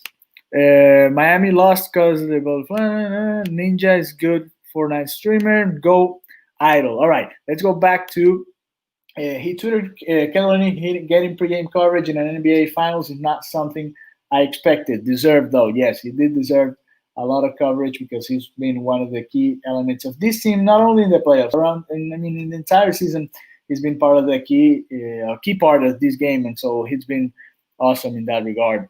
Jimmy Butler, we have some comments. Lakers, Lang Malakas, go Lang support.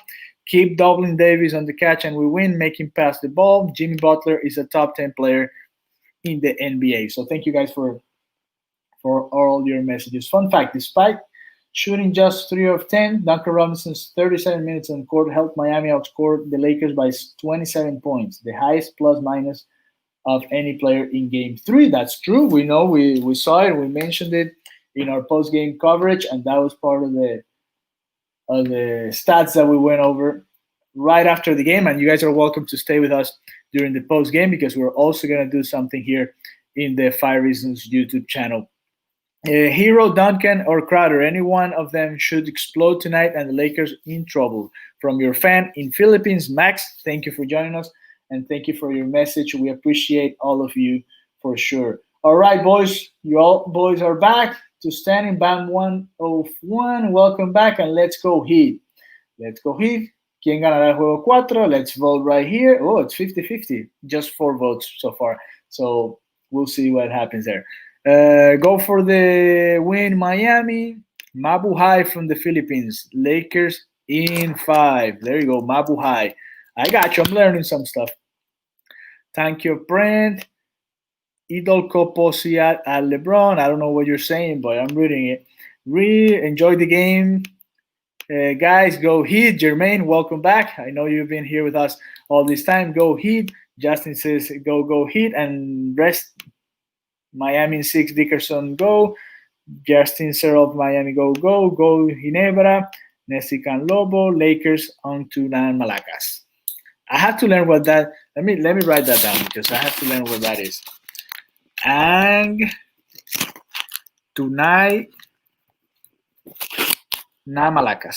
Okay, I got it here, so I'm gonna look it up later. See what that means.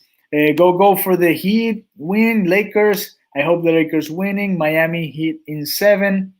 Lakers, go for the win. Miami Heat. Go Miami, solid fan from the Philippines. Good luck, Coach Spoelstra. I know we're getting a lot of messages from the Philippines. Thank you. And let's go Lakers. Let's get this game popping. Lakers got this. Yeah, we'll see. We keep fighting. And then we have a nice setup, a couple of beers and a hat. It's time to get this win. Let me see.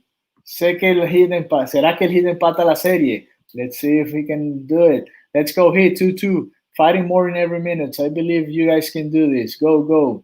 I'm here for it. There you go.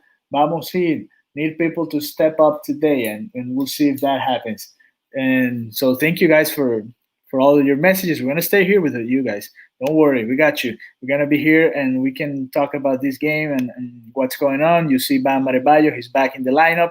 And again, for all of you that are just getting here, let me show you real quick the starting lineup for today for the Miami Heat. Tyler Hero, Duncan Robinson, Jimmy Butler, Jay Crowder, and Bam Adebayo. That's going to be the starting 5 for the Heat tonight. Let's go back and see what you guys are thinking when the game's about to start over there in the bubble. And we are also ready to start monitoring here what's going on with the score over there in Orlando, a couple of 4 hours north of here where we are right now, and the Miami Heat trying to bring down this title against the Los Angeles Lakers. And we'll see what happens tonight and in the rest of the series. This promises to be a great series for both teams. It's been very even, very interesting, especially as in the last quarter of game 2, and then during the entire fourth game, it was very even and very special for us to be covering here. We're gonna have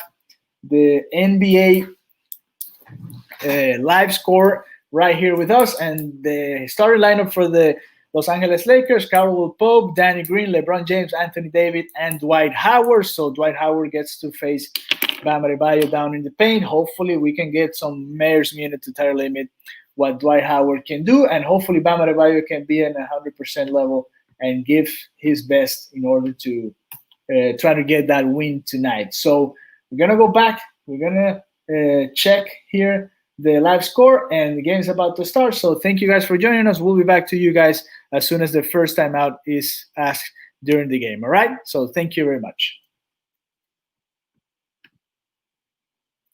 Game's about to start.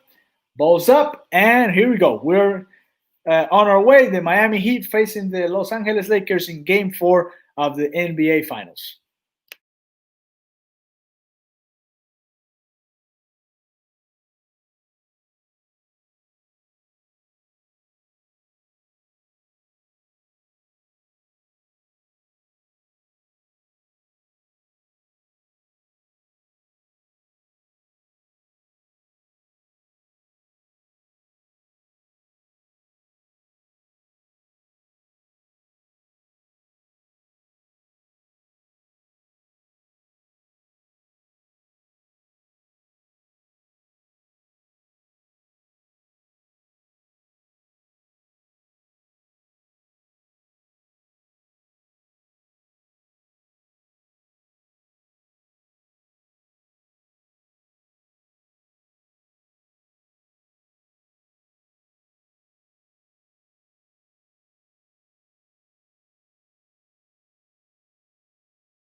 All right, so it's a 2-point lead for the Miami Heat early in the game, 12-10, and the Heat has a little advantage. It's been a very even beginning of the game. A lot of erratic passes by the Lakers and also by the Miami Heat, a couple of turnovers there that affected the Heat at some point. So let's go to the top scorers so far. Of course, not many points going on. Caldwell Pope has been the leader for the Lakers with a couple of threes from the corner and an easy basket going to the rim. And Anthony Davis has a couple of points as well.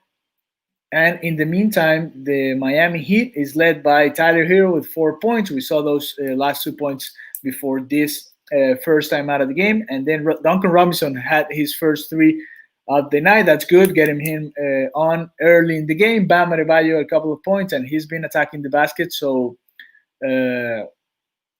we're seeing the best version of Bam, at least at this point. And Jimmy Butler with 3 points. He attacked the rim and got fouled out, and then he got a free throw. So the Miami Heat's 1 for 3 from the 3-point line, and then 1 for 3 from the 3-point line, and then Jimmy Butler made the only free throw so far. The Lakers from the 3-point line, which is going to be a key. They made their only 2 attempts so far, so it's a 2-point game right now. A couple of points away by the Miami Heat up right now. We're playing great earlier. We came out ready tonight. What are you talking about? The Heat is on. Good energy. What are you talking about, Kim? Can you please? I don't know. We could call this timeout, and then bam, says Lolo Avelar. All right. Thank you guys for being with us tonight. Thank you very much. We really appreciate everything that you guys do, and every time that you guys join us here in our YouTube channel. Remember to subscribe to our channel, of course, to make sure to give it a thumbs up to this video and to all the videos that you guys enjoy here, and to make sure you visit the channel and turn on the notifications, because we're going to be producing a lot of content for you guys, NBA fans, and all of you that are welcome here to our broadcast. We have a couple more messages here before we go. We go back to watch the game. Thoughts on Crowder? Well, he's been playing great defense so far, and if he can make those threes, he missed one, and hopefully we can get another look for him early in the game, because he's been key in those situations where he gets to take a three. And he did it against the Bucks, he did it against the Celtics, and hopefully he does it again against the Lakers now. Heat all day. Is Tua under covers? No, he's fine. Let's go Lakers. Heat all day. I sub and like your vids. Thank you. Thank you very much. Heat all day. Bam is back. I'm going to cry. Yes, he's back, and he looks like he's fine, so that's good. Go Lakers. Heat all day. Lakers 3-1. Lakers show cools off Heat tonight. All right, we'll be back to you guys as soon as they ask for another timeout. Thank you very much, and let's go enjoy the 4th game of the NBA Finals.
All right, timeout. The second one of the first quarter. Now it's a 3-point advantage for the Los Angeles Lakers in this first quarter of Game 4 of the NBA Finals. Thank you to all of you that are joining us today to this live tweeting party. Thank you for being here with us.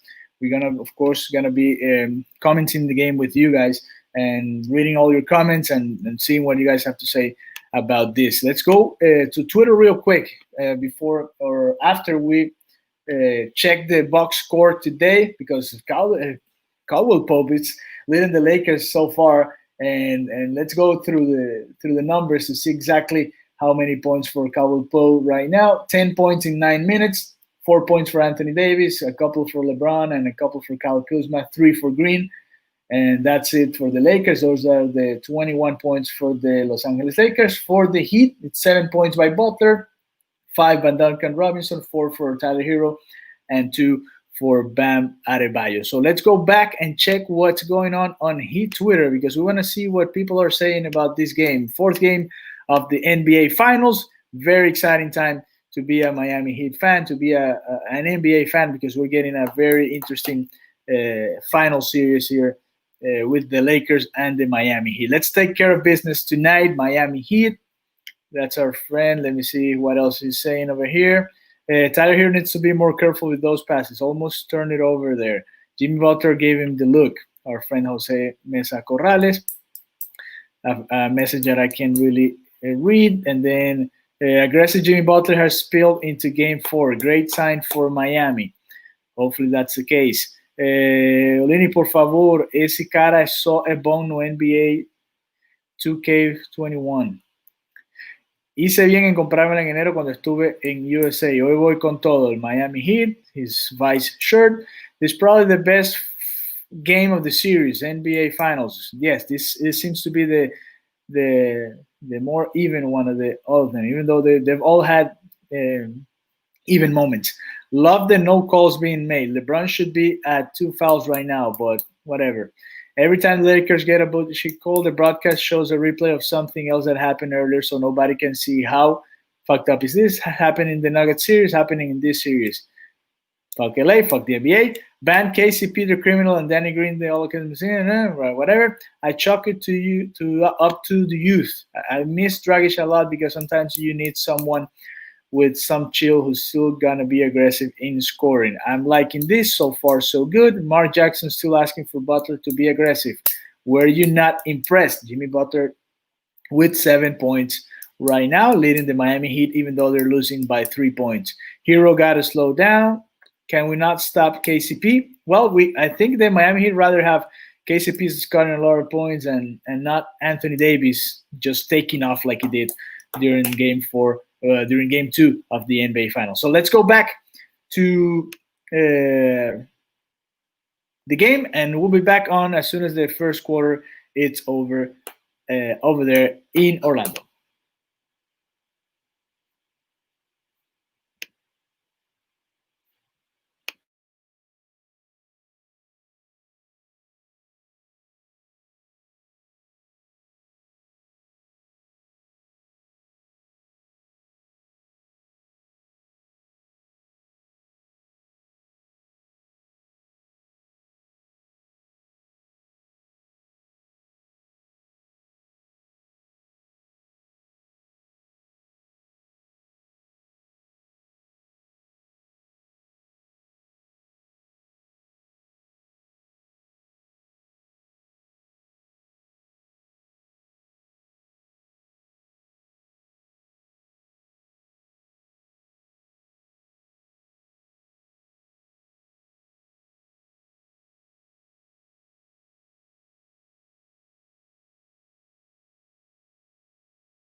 So that basket by Jimmy Butler, he's 5 for 5 from the field, and it's a 5-point advantage for the Lakers. They shot 4 for 5 from the 3-point line, so that's the difference right there. The Miami Heat only 1 for 5 in the first quarter, so that's that's been the difference between the two teams.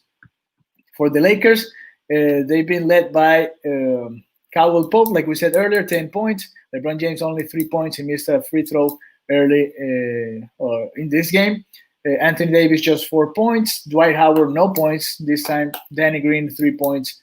5 points for Kyle Kuzma, who hit a couple of hard shots there at the end of the quarter. So very interesting first quarter. The Miami Heat 5 points behind the Lakers, and even though they've played some solid defense, they haven't been able to really accomplish what they're trying to do on offense as a whole.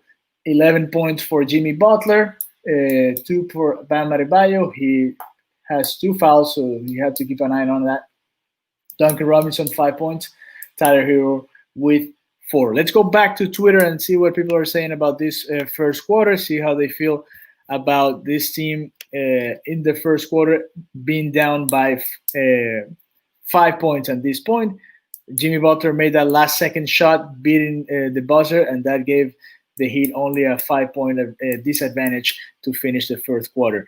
And it's turning first quarter, the Lakers are up by 5 by assisting on 9 of their 11 field goal makes. So there you go. Let me see what else. Fin do papo no quarto. The points that each guy has. Butler con 11.55 de campo en el primer cuarto. Él sabe a qué vino. Nuestro amigo Juanca Guerrero. I don't like how hesitant Hero is after a few bully attempts. Game is getting cheap as shit. Something is happening soon. Jimmy Butler having a night, 5 for 5 to start.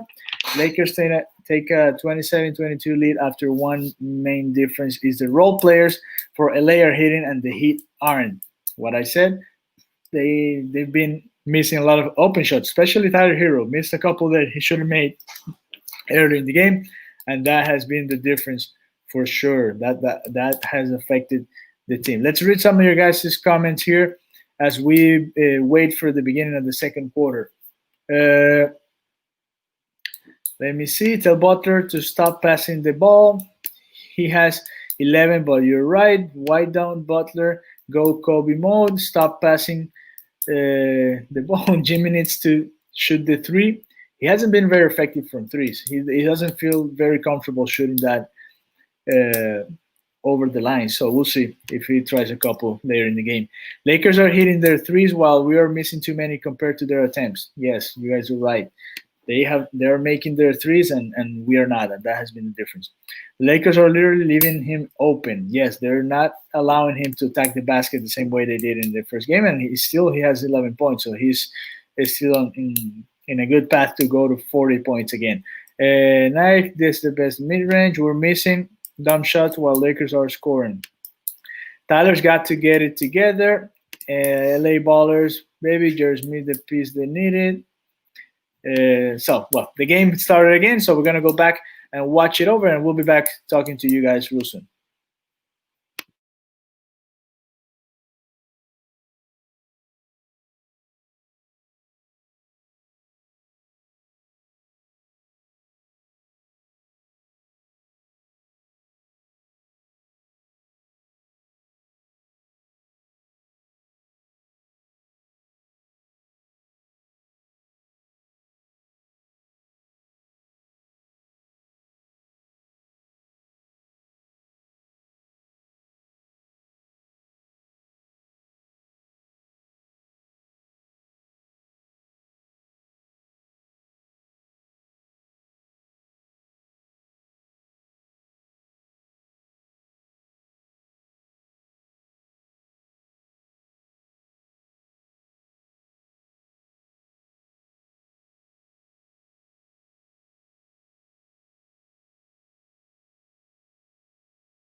The Lakers were leading by 7, and now they trail by 4 points in the second quarter, an 11-point turnaround.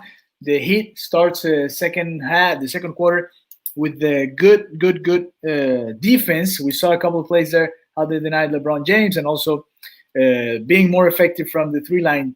Andre Iguodala hitting that three. So the Heat goes up by 4 points at this point. Let me check real quick. Yes, now the Heat are 3 for 7, while the Lakers are going down a little bit. They're 4 for 6. Now they miss one in Kyle Kuzma trying to get that shot up. So let's go back to Twitter land and see what you guys are saying about this game right now. Let's go back to our friends with 5 reasons. Let's see what Ethan Skolnick had to say about this first quarter there, because that's very interesting. This is for obviously at the end of the first quarter.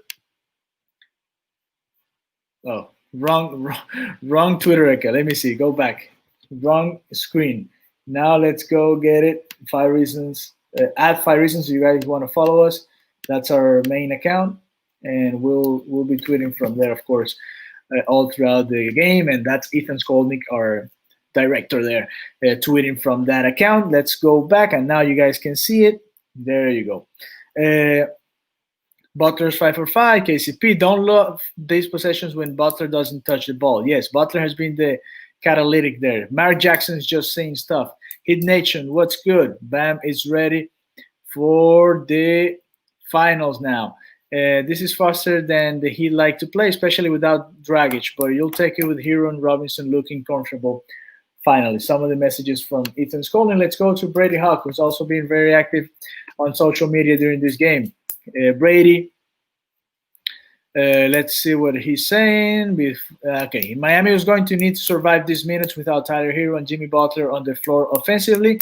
Everybody just stepped up. The end of the first quarter is where Miami could have used a healthy Goran Dragic. Those are moments when he gets them going offensively. Dragic is not in, so he's not going to be an option tonight. Hit by 7.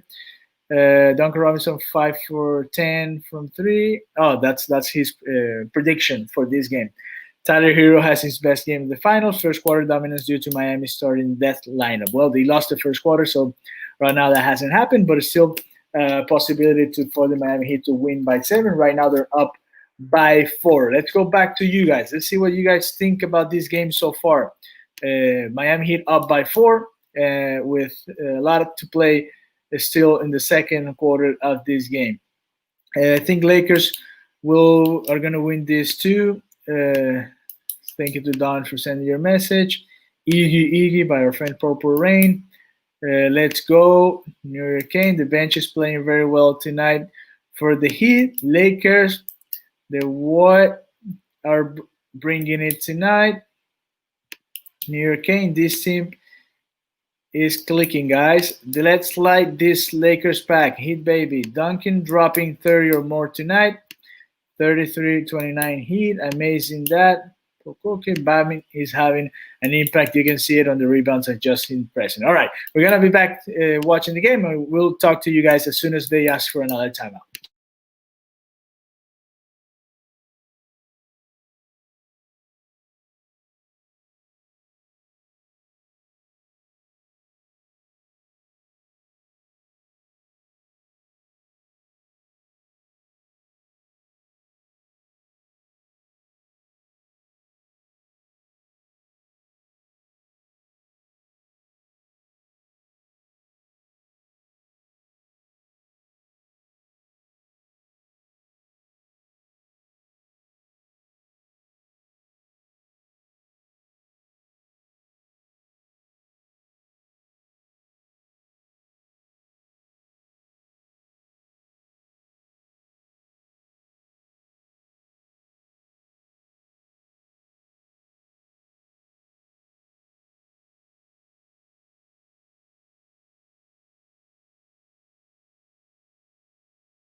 So the Lakers came back with 5 points and have tied this game.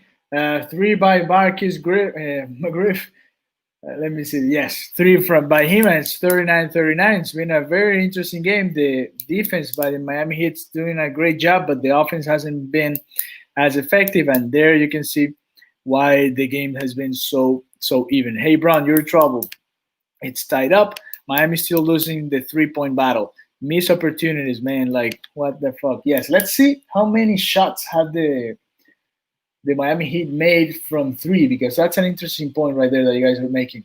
They are right now 3 for 11, and I've seen like at least 2 or 3 open threes that they should have made. So they're 3 for 11, and the Lakers have been more and more effective. That's for sure. 5 for 10.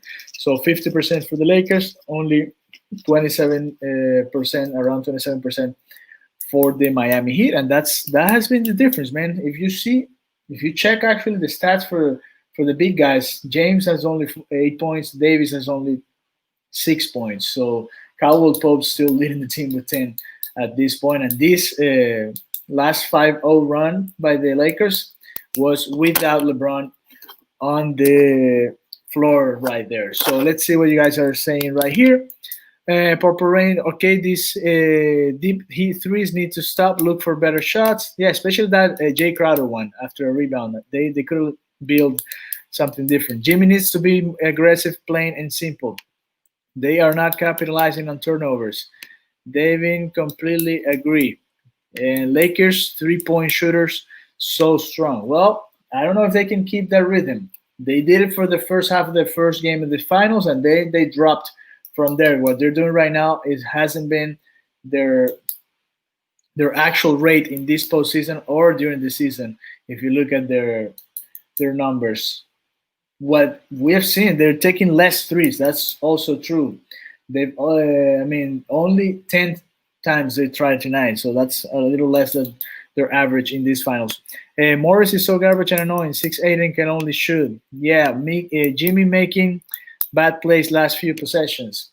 So those are some of your comments here on 5 Reasons. Thank you guys for joining us. Remember to subscribe to our channel to support us, giving us your thumbs up. And again, we'll be back doing this every game of the finals, and we're going to be producing Miami content, not only Miami Heat. We also had the Miami Marlins game earlier in the afternoon, the 9-5 loss against the Atlanta Braves, and we're going to keep producing content about the Miami Dolphins, the Miami Hurricanes, the Inter Miami, and all the Miami teams, and some South Florida teams, because we also have the Gators. They are a little bit more upstate, but it's still part of our 5 Reasons coverage here for sure. Nimi, okay, let me keep reading some of your messages. Yeah, Jimmy making bad plays last few possessions. Jimmy needs to wake up. If you need 40 points, you got to kill. Kelly Olynyk is driving me crazy. Well, some of your comments here as we come back to watch the game. Thank you guys very much. We are enjoying this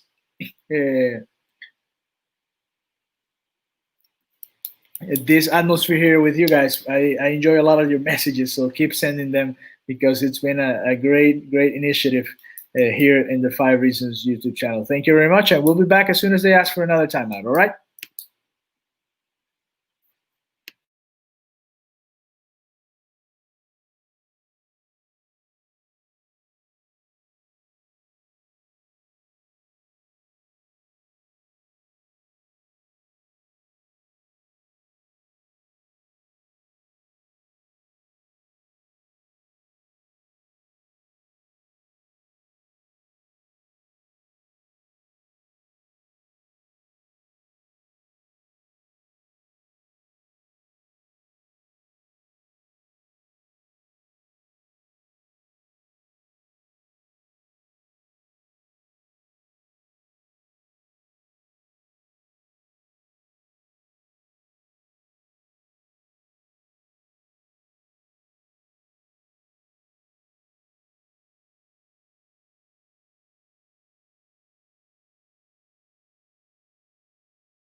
All right, that should have been a Miami Heat ball. Miami Heat or a foul on LeBron over Tyler Hero. You could tell how LeBron hit Hero in the hand, but we know it's not going to happen. So that's what's been happening, and we know it's going to continue the same way. These refs are in Heat's pockets for sure. Bro, what the fuck is Tyler Hero doing?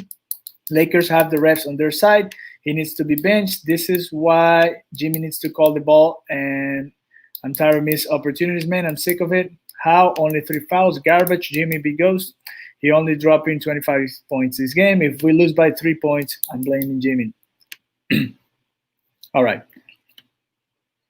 So like we said, it was going to be Lakers ball because they can't call it a foul because of the stupid rule the NBA has right now. All right, let's go back to watch the game, and we'll be back soon with more content for you guys and to answer all of your questions during halftime probably. All right.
All right, that's the end of the first half. A low-scoring game so far in the fourth game of the NBA Finals. 49 Lakers, 47 Miami Heat. The Heat missing a lot of opportunities there while they were stopping the Lakers, but they are just down 2 points. Let's go over the top scorers for each team because it hasn't been actually a very beautiful offensive side of things today in the fourth game of the series. It's 8 points for LeBron James, 8 for Anthony Davis, 8 for Danny Green.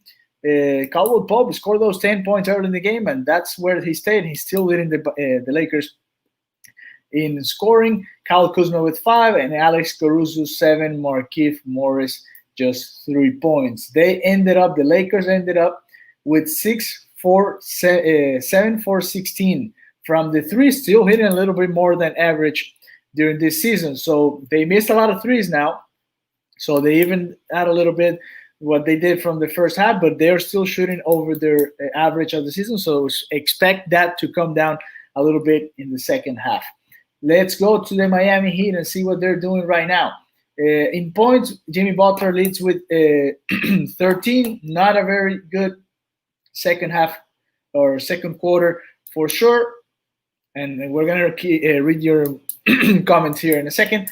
Bam Adebayo had 9, Duncan Robinson 9 as well. Look at how Bam has been so effective. 4 for 5 from field goal. He needs to take more shots for sure. And I know he likes to create for other people, but this is the time for him to take more shots too. Tyler Hero 7 points. He scored the last 2 there in the half, but hasn't been very effective. He missed the 3 shots from 3, and at least 2 of them were wide open. So these are the threes that Tyler Hero needs to be making. Duncan Robinson only 9 points and then 1 for 3 from the 3-point line. Kendrick Nunn 2 for 4. He added 6 points. Andre Iguodala 3 points. And Kelly Olynyk didn't have any points and just played around 5 minutes. So we should expect more from Kelly Olynyk, even though Adebayo has played a lot. He's played 14 minutes so far. From 3, the Miami Heat went 4 for 15, so way below their average. They have to hit more threes in order to be more effective and get those opportunities they have been missing, and also attack more the ring. They have been missing so many times under the rim and trying to do the extra pass, and I mean, it's hurting them at this time. Okay, let's read some of your comments because this is interesting what's going on right now. We could call timeout now, but I'm looking lethargic out there. Remember, guys, he hasn't been playing, so give it a chance. He's going to be a little bit tired and probably gassed at some points during this game. So expect a little bit of that. Are you on something, AK? We went bonus in first quarter. Second quarter was all Lakers again with easy fouls. Tyler needs to tighten up. The ref working with the Lakers.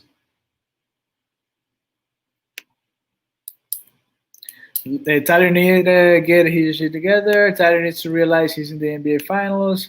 He needs to hit them threes. Caruso's a floppy flopper. Yeah, that was unbelievable. That call on Jimmy Butler. It's frustrating, but it is what it is. The basketball gods are not with you all year. Make through tough threes, and this series we can't hit the ocean from 3. Yeah, we'll see. Hero needs to start hitting his shots, and Jay Crowder needs to stop shooting the ball. Let me check Jay Crowder because he also missed a lot of open threes there. He didn't make any of the 3 attempts that he had in the first half. Let me see. Good news if we're playing bad or only down 2, but all those missed opportunities are hurting us. Refs on the Lakers payroll, same fouls aren't being called on both sides. Let me see what else we got here. We're playing really good, but our offense is really bad right now. Too many layups we could have had. We decided to shoot a 3. Tyler has been really, really bad the whole series. Tyler selling and defense is good. Hero just seems hesitant. He's young. It's not surprising. Game is going great. Tyler has to be a scoring threat. Go Lakers. Tyler's not selling, but I think he's not putting effort. Defense is good. We just need to close it out a little better. Defense looks stellar. Opportunity to blow this game open is there, but we have to hit our open shots. Tyler specifically. If Jay shoots another deep 3, I'm going to set my house on fire. Please don't do that. Let me see what else. The Bam minutes have been great. Game setting up for a Jimmy fourth quarter takeover. Let me take this down because I'm listening to the ESPN halftime show, and that's something that we do not want to watch. Okay, Jay can shoot usually. I don't know why he's missing. Jimmy needs to wake up third quarter. Refs are so obviously helping Lakers investigate. Lakers would have 5 more turnovers if refs are calling it right. No calls for Heat at all. Why Miami don't go big? Do you expect big LeBron halftime? I don't know. Make no bones about it. The refs are giving the Lakers every opportunity. Rondo misses a shot, and they noticed that Davis was touched. Heat barely have point off all of those forced turnovers. It is a tight game. Heat will win. If it is a tie game, Heat will win. Bam, he has been extremely well for the minutes he has so far, especially on the boards. And Nigel says hi. All right, let's go back to Twitter. Let's see what Ethan Skolnick saying on the Heat Twitter account. Not Heat Twitter account. The 5 Reasons account. We're going to check it real quick before we go over more stats and more numbers and more comments from you guys, because it's been very fun reading all your comments as the game goes over. Let's go back to Heat Twitter and see what they're saying.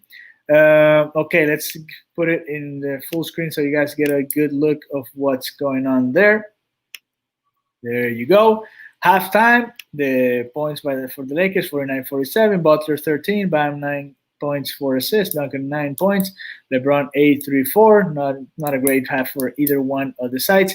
The Heat are passing up point-blank layups. Jeff Van Gundy seems surprised. If Bam's neck was bothering him, there's no way he could have curled that rebound and whipped it to none. Yes, that's sure. Jackson also said Butler needs to shoot more threes because he's good enough to. Just so we're clear, Mark Jackson wanted Robinson to pass up this shot, and the Heat attacked for a layup. Yes, I know. Not the best comments today from the guys from ESPN. After Friday's loss, I returned to the hotel and the hotel lobby bar and spent a little time with Zoe. This zone isn't the Heat type of defense you guys used to play. He shook his head. No, it's not. This defense tonight is state man. There you go. They're playing more man-to-man defense tonight.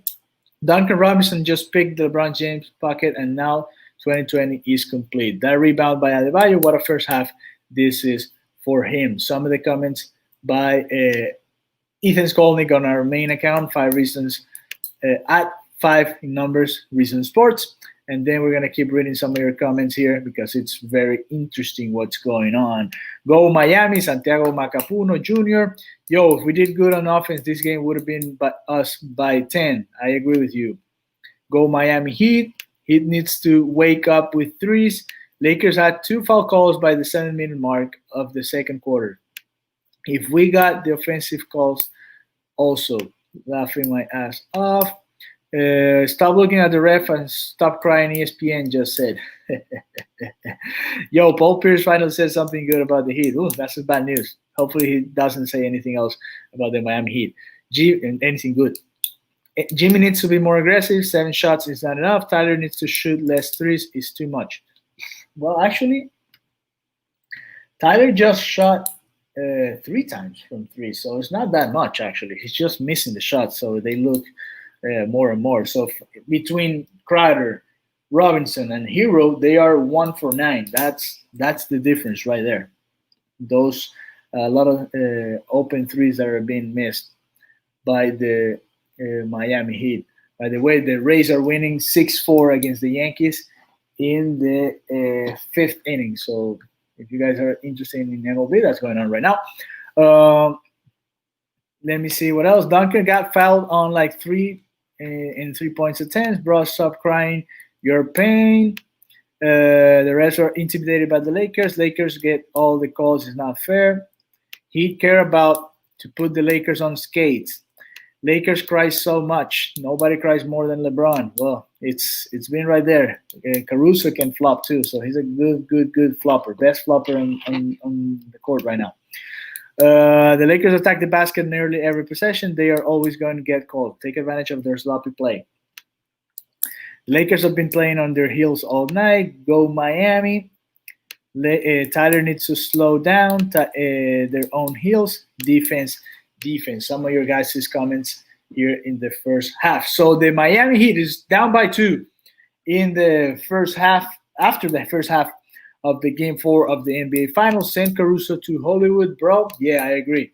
That was awful, and it's sad that the league is allowing them to keep doing all that flopping all the time. So not a good side for the sport, especially going into the future. I know right now might not be a good time, but the NBA actually had somehow eradicated the flopping, and it's just coming back to the game. So that's definitely not good. Puerto Rico #1, our friend Mickey Vargas, thank you for sending your message. Caruso is that player that comes off the bench annoying for 5 minutes. Yes, he is. Like I said, if we lose by 3, I'm blaming Jimmy. Seriously, man, I love Jimmy. What the fuck, dude? He must forget this is the final. Let's go, Kobe mode. I don't know if Kobe mode, but they should attack a little bit more of the basket, and he should take more shots. Him and Adebayo for sure. They don't attack all the time. They've shot more threes in the series. Yeah, I think our friend was talking about today's game, and let's go back to the Lakers. They're not shooting as many threes as they used to do in the first couple of games. Only 16 in the first half. I think it was 41 in game 2 of the series, if I'm not mistaken. We're getting open threes and they don't drop. Distracting the Lakers gameplay will make the Miami win. They just need to stop giving Caruso foul calls. They need to pick it up more. LeBron coming with a different mentality in the end of the second quarter. That Rondo AD pick and roll confused Miami twice. Yes, that has been a very effective play for the Lakers. We need to catch fire from 3. Jay, Duncan, and Tyler need to start getting hot. Let's tweet that. Let's tweet that out because that's very important. Tyler Hero, Duncan Robinson, and Jay Crowder.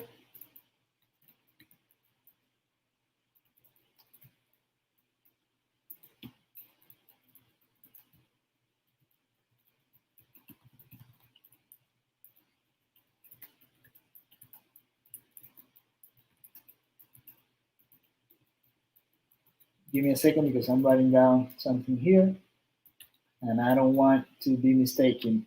But thank you to all you guys' messages. We're enjoying doing this with you. I know it's not the actual game, but it's still we have fun with it. We interact with you guys, and we read your messages, and that helps us to our analysis, of course, because we can see what you guys are thinking, what the actual fans are thinking about it. Lakers winners. Vincent says hi. Just kidding. Hopefully Butler takes over in the 4th again. Well, he should take over right away, especially in the 3rd quarter. If Lauren was quicker on his feet, he could really help us here. Miss Goji, if we hit all threes are the same, but if we can, it's not gonna be too close. I was just saying the Lakers give the refs the excuse to blow the whistle, and they will expect it. Yes, you have to be ready for that. It's frustrating, but you kind of get used to it, and this is just how it has been at this point. We have to make threes. Adam Silver outshines the whole Lakers team.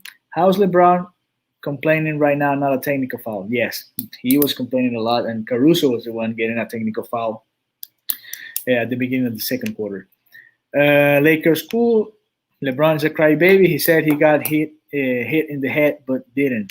LeBron whines. Duncan getting held is affecting his composure, making him put the ball on the floor into the arch too often. The refs are scared of LeBron. That's plain and simple. Some of you guys' comments after the first half, the Lakers winning by 2 points and taking game 4 so far of this NBA Finals. Let's go check what Brady Hawk is saying right now, and then we'll check what our friend Greg Sylvander has to say about this first half too, because he is one of the main analysts here on 5 Reasons. Our friend Brady Hawk is saying 0 points for Jay Crowder and still holds some of the most impact on the team tonight. These minutes without him prove that, especially, of course, on defense. That has been the main assignment for Jay Crowder. Miami was going to need to survive these minutes without Tyler Hero. Well, that's from early in the game. Let's go back to Greg Sylvander. Bear with me for a little bit as we go to him and see what he's saying right now. Okay, here we go. See what's going on. Okay, Robinson, Hero, and Crowder are a combined 1 for 9 from 3. That just has to correct itself at some point. Yes, well, hopefully it's early rather than late, right? Because that's really affecting the team at this point. And if Miami cannot be consistent from 3, especially with open shots, I know if it's a contested shot, that's fine. I mean, sometimes defense does a good job of really making it hard for you, and we understand that. But when it's wide open, you have to make most of them. Not all of them, but at least most of them, because it's a wide open shot for an NBA player. Obviously, you would hope you build a lead with Brown off and LA having 9 turnovers. However, I still like the flow of this game for Miami up to this point. Big time opportunity in this second half. That's our friend Greg Sylvander. Heat are playing this game on their terms. Even though when they were down, the turnovers by LA kept coming, and plus the bailout threes that have been saving the Lakers' possessions are bound to stop falling at 67% clip. Yes, the Lakers were that up at some point, and it just had to correct itself, and it's even on. Okay, the second half has already started. Let's go back to watch the NBA Finals, and we'll be back to you guys as soon as they ask for another timeout. All right?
All right, so that's a 5-point lead. I don't know why it says 60 there on your screen, but it should be 59-54.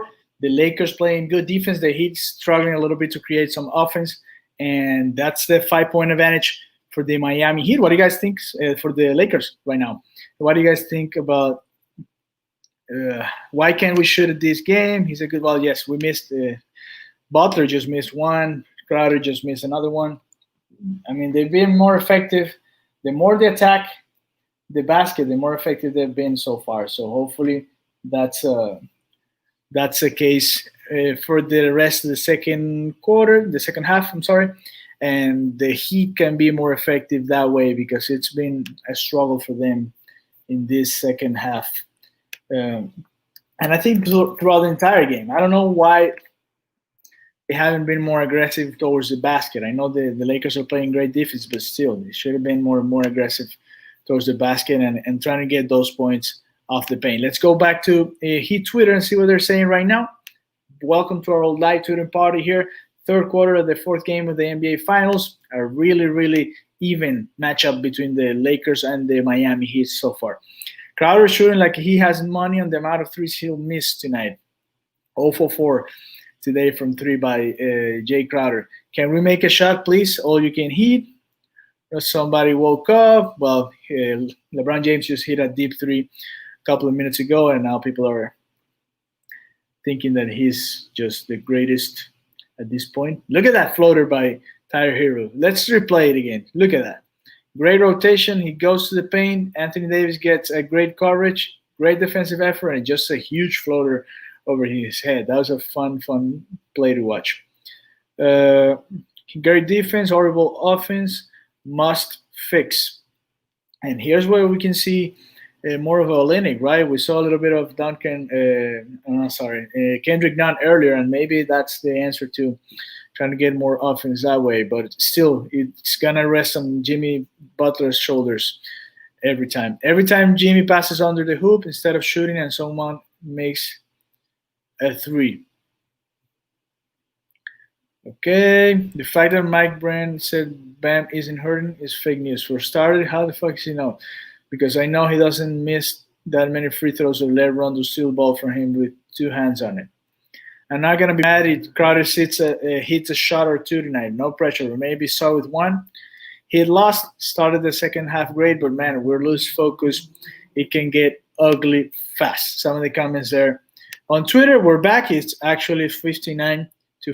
Like we told you, it's a 5-point lead for the Lakers right now. Let's see. I'm sad. Go Lakers. Freddie, be quiet. We just need to hit our threes, and we will be up. Thank you guys for staying with us.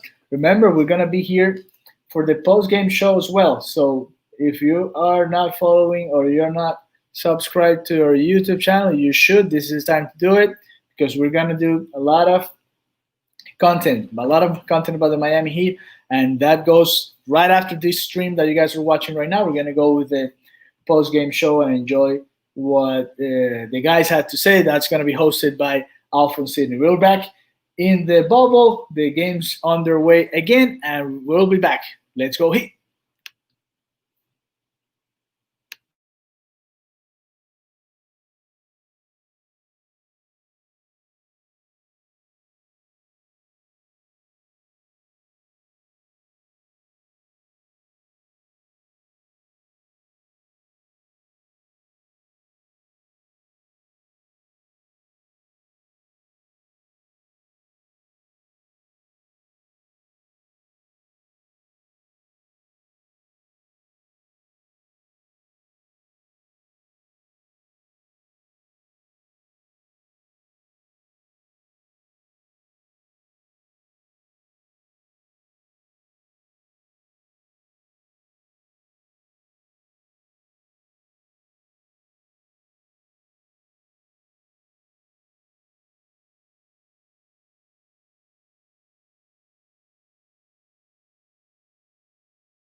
We are back. The Miami Heat's just 3 points away. Duncan Robinson hit a three.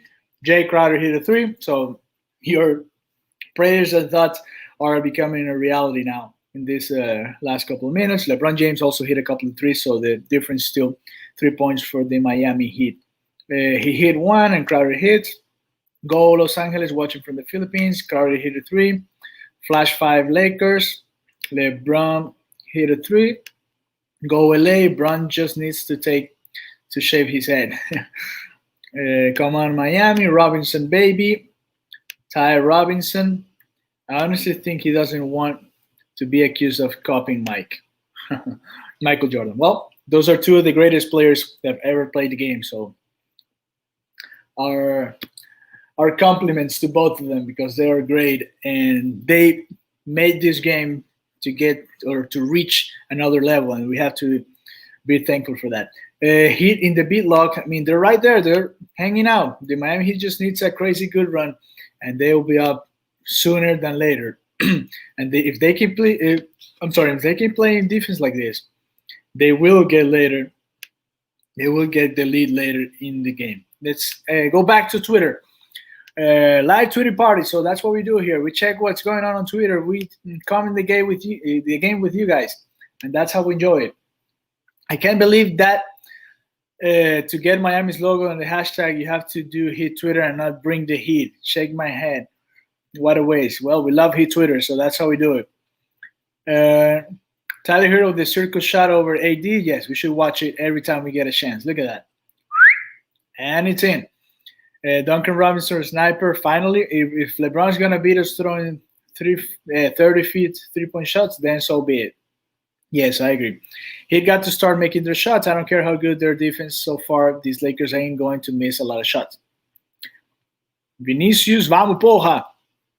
Brasileiro. Rooting for the Miami Heat. And here you have the latest three by Duncan Robinson. That happened right before Anthony Davis lost his shoe and he had to ask for a timeout real quick. And we were eating something and we had to come here running to be with you guys. Duncan release is so quick and smooth when he gets hot. He keep getting him the ball. Yeah, we'll see what they do now because now it's going to be definitely an important part of the game at the very key part of the game because if Duncan Robinson can heat up, that's going to be a good weapon to use for the Miami Heat so far. So hopefully that happens. Duncan Robinson, esa dupla de apellidos a los fanáticos de los Spurs le da buenos recuerdos, nos trae.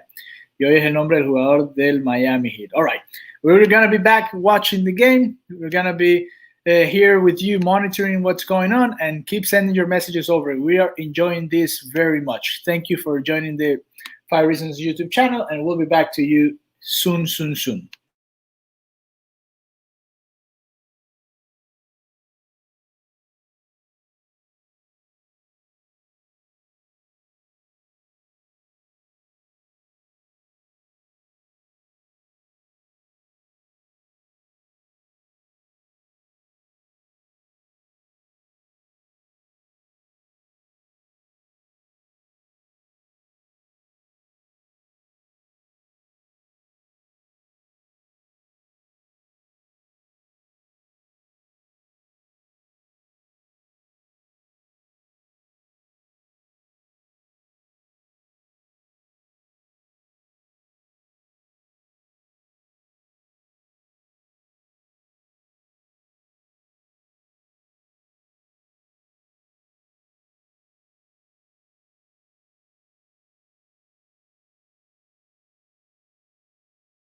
So that's the end of the third quarter. 5-point lead for the Lakers. The Miami Heat missing a couple of shots there at the end.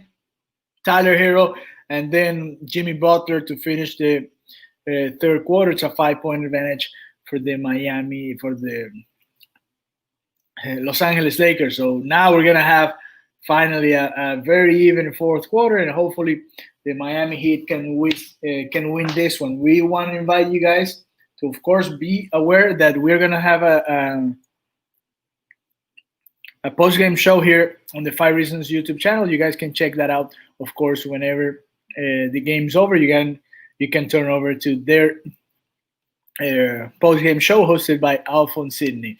Go Heat. He never touched his face flesh. Charity, damn pressure on Heat. They making bad decisions. They be acting classes in LA. Enough of the falling sideways threes. More chattery padding here. Damn Heat. Jimmy hit those. What is LeBron complaining about? We don't know. He's always complaining. That's just what it is. ESPN with more stats and don't matter. Team talk over activated. Jimmy, Tyler, Jay, Duncan need to step up in the fourth. I don't know if Duncan's going to get a lot of time there. These refs are cheat. All right. Those are some of your comments. Let's go and see for the last time what Ethan Skolnick saying on the 5 Reasons Twitter account before we go and enjoy the last quarter, reading your guys' comments here on the YouTube channel, because it's been a fun experience for sure. Okay, let's go back. And here we go. Okay. That's Ethan Skolnick profile. You guys are looking at it right now. 5 Reasons at 5 in number, Reasons Sports in letters.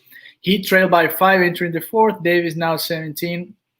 Whatever. Butler has missed his last 7 shots. Robinson has 14 so far. That's the only comment from Ethan Skolnick at the end of the third quarter. Let's go back to Greg Sylvander, see what he's saying right now about the Miami Heat, who has a 5-point deficit entering the fourth quarter. Robinson and Hero and Carter, well, still the same tweet from earlier in the game. Let's just come back here and read some of your comments so far. No one did anything in the Heat yet except Bam. The Heat have 24 free throws to the Lakers 9. Stop blaming the refs. Are you on something? Yes, he might be on something, because it's clear that the refs are not calling it fair. If AD sits in the fourth, that's the best opportunity to score. I think it'll be an overtime. Ooh, that would be exciting. LeBron made 2 extended threes, and they are up 5 points. Yes, that was the difference right there. Good point, Daniel. We just need some shots to fall for us. Well, yeah, that'll be key. The Miami Heat needs to make more shots, definitely be more effective that way, and get more points from their stars. That would be the key to beat this LeBron team. Let's see what Spoelstra is saying. I saw your face.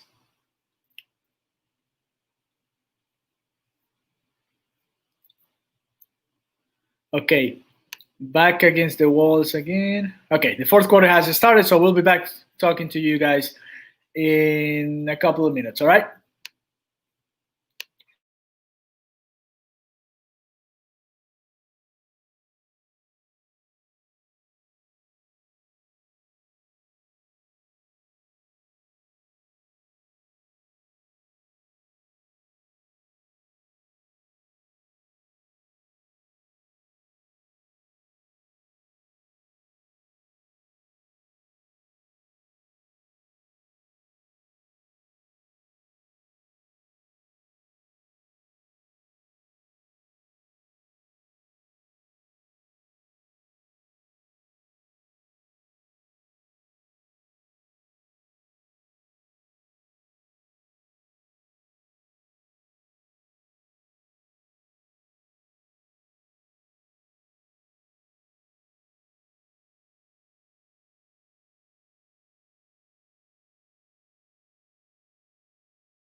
And you guys are, of course, one game away from winning a title. You guys talk about jobs not done this entire way.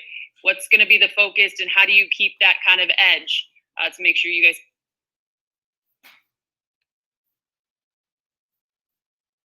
Playoffs for us. Closeout games are always unpredictable. You always get the best shot from the other team, and in the finals, this is everything up for grabs. So I know Miami's going to come with everything they have. They're going to give us different looks. They're going to try and keep us off balance, and then 2 days of rest will allow all our guys to get healthy, all their guys to get healthy, and roll the ball out and see who wins game 5. Okay, let's go to Brad Turner. Alex, we have pretty much talked all season long about that third score. Tonight it seemed to come from all over the place, from KCP, Danny, Kuz, Markeith, yourself, Rondo getting the ball. How big was it to have you guys as a group provide that extra offense and defense for AD and LeBron? Yeah, we know what AD and LeBron are going to bring to the table every night. They're going to get the attention. They're going to get their shots. They're going to get their numbers because they're two of the best players in the world. Our third star or best player is whoever has the open shot. And tonight, early it was KCP, had a couple shots to open it up for us. Doe started being aggressive in the second quarter, get to the rim. I found myself a couple open shots from my teammates, and likewise for all the other guys that you mentioned. It's just about being ready to shoot. We have two of the best passers in the game, if not the best. So we know when we're open, we're going to get the ball. So we got to be ready to do our job whenever the ball gets to us. Okay, let's go on site for some questions. Go to Sam Amick. Go ahead, Sam. You talk about two good at stage fight. When you fight in a tight game like that all night long, and then AD finally hits that three, LeBron gives out the Ric Flair woo. I mean, everybody's fired up. But what's that relief after 2 hours in competition? Well, once the final buzzer goes off, that's the real relief. But as soon as AD shot it, I knew it was going in. It's just what he does. He takes shots late in the game. If he misses it, I'll be shocked. That's just who he is. He's a big time player. He steps up, and after battling and getting it to 5 or 6, and then they make a run, having to extend it back to 5 or 6, finally push it up to 8 or 9 late in the game. That's winning basketball. Alex, Jimmy is 5 for 5 in the first quarter, ends up 3 for 14 or something like that. The rest of the way, what did you guys do defensively to contain? We try to do a better job of leaving length and size to guard him. Keith, Ron, AD. When you have weapons like that, you just try to give them different looks, and we try to do our best to stay with the shooters as the guards and not give mismatches. And we did a good job of containing them after that with our length and our size.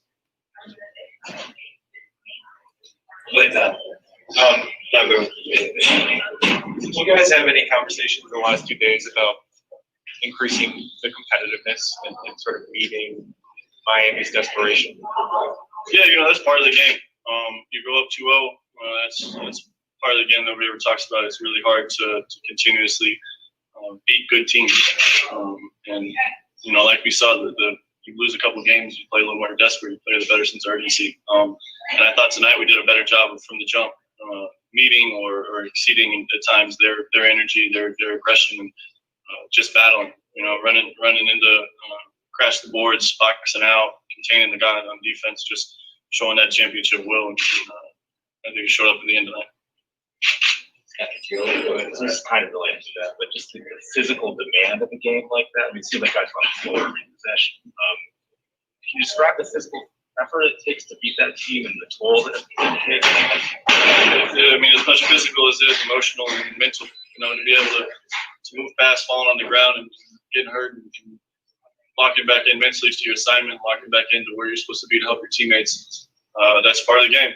That's part of the trade that nobody really talks about. Everybody sees the shooting and the rebounds. Doing stuff like that is just as hard. Miami's great at it. We're great at it. I think that's why you get such high level games. Thanks, Alex. Thank you, Alex.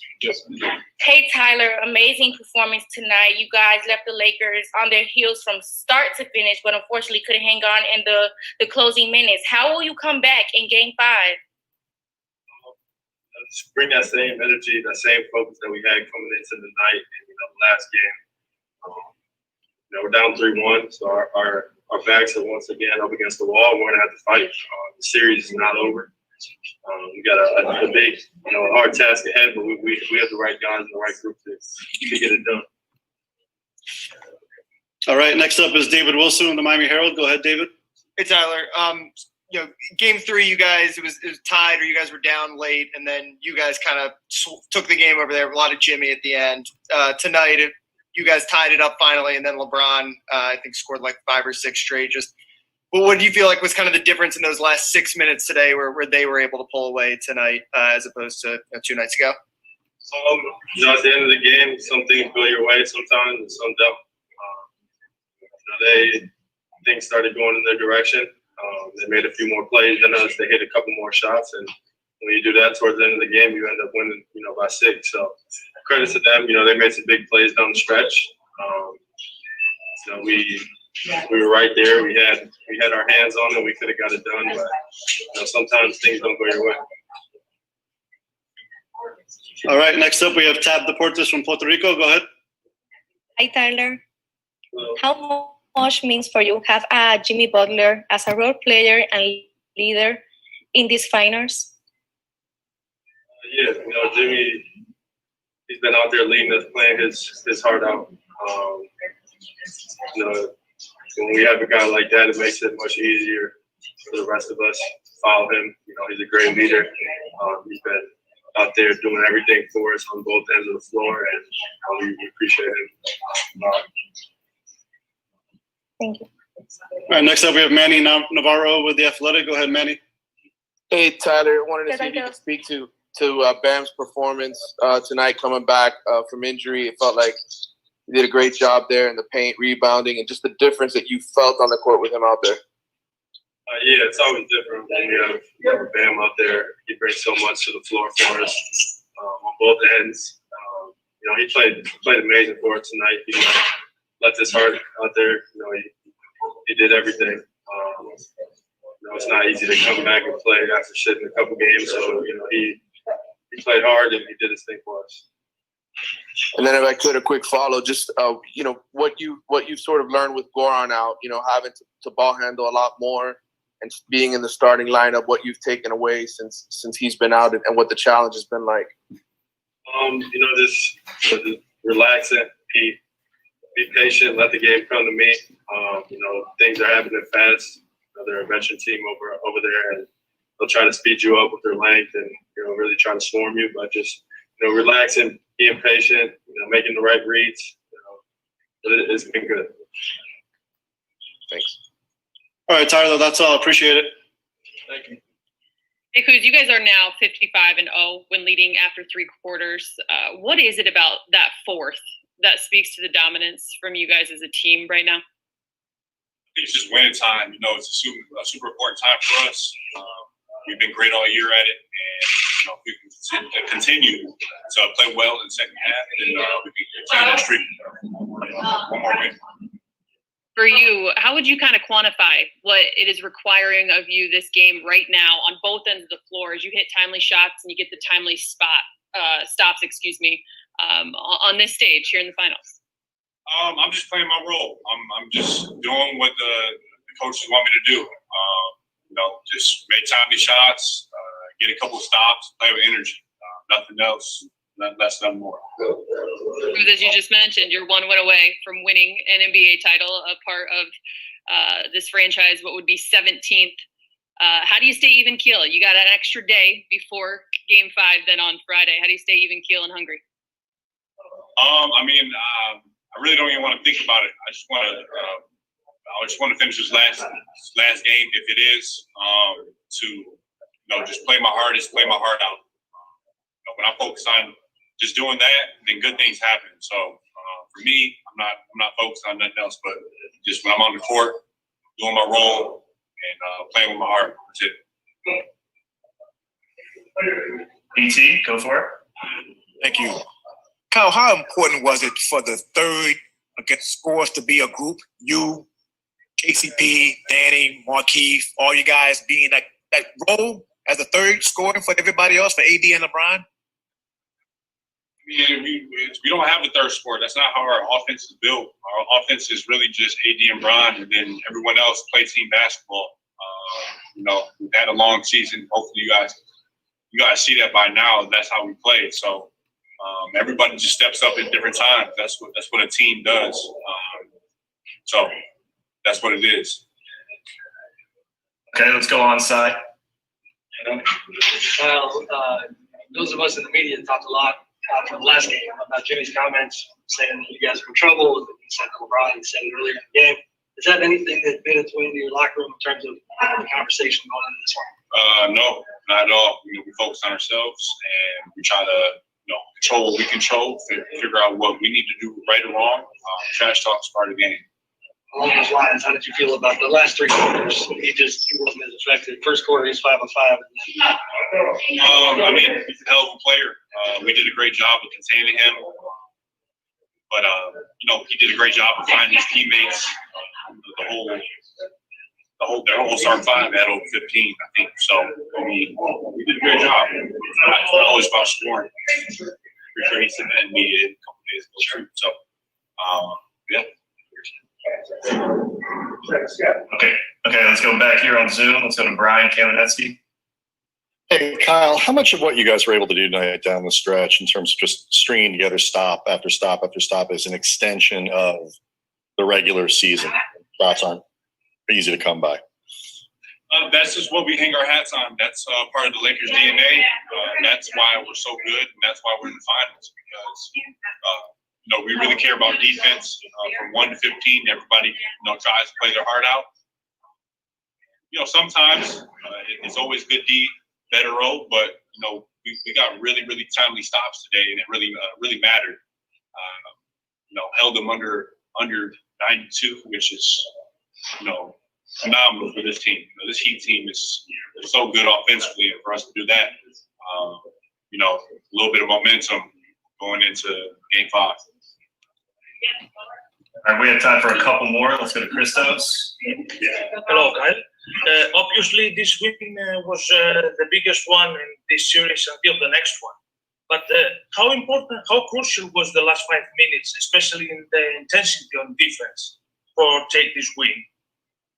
It was huge. If we don't get stops, then we don't win the game, and it's 2-2. So, that's just a great outlier of this game of basketball, that it's a game of runs, and we did a hell of a job locking in, not just the last 5 minutes, but the whole second half, really, trying to take away what they were trying to do, and we did a great job. All right, and last question, let's go to Andres. Thank you. Kyle, Alex mentioned right before you came that, of course, something that we've known by now, the closeout game is always the hardest game. What are you guys doing to prepare psychologically to go into the next game and close out a potential championship series? We haven't even got there yet. We just won this game. I don't really think none of us are really thinking about the next game right now. But I think the biggest thing is just really, we just got to control what we can control, and we got to be the hungrier team. We come out in Game 5 and we're hungrier than Miami, then we're going to win. And if we don't, then you never know. It's a coin flip. So this is a great Miami team, and we need to continue to do what we do and be hungry. All right, Kuz, thanks for your time, sir. Start with Kyle Dillon. KCP, obviously, a couple times in this series, you've had these moments where you kind of pick up the team and pick up the offense. To be in this situation, what does that mean to you in your career to now help get the team this close to a title? Means a lot. First of all, I just want to, just thank God for me just being in this position. But yeah, it means a lot. That my teammates lean on me. To pick up the energy on the defensive end, and also make shots on the offensive end. I just felt good tonight. Stayed within the rhythm, within myself, and just played.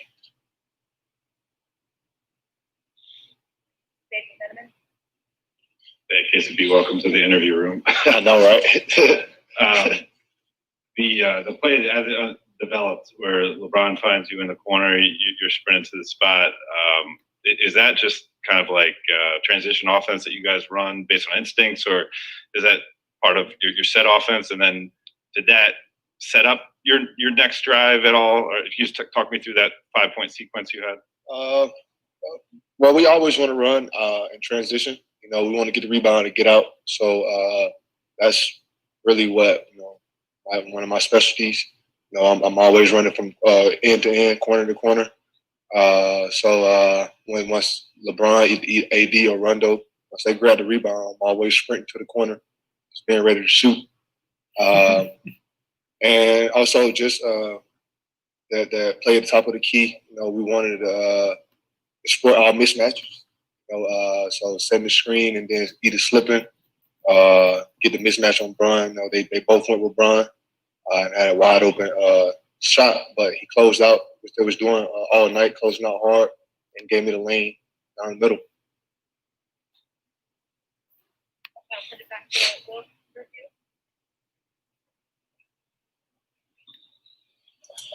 So you said back to me? All right. Tanya? KCP, Alex.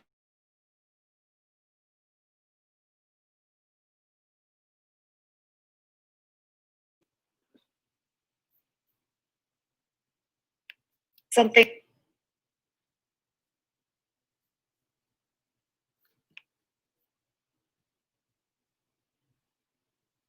In that kind of moment and this kind of situation, that's not something that he's done his whole career because he hasn't been really in this kind of situation. But are you starting to see him that way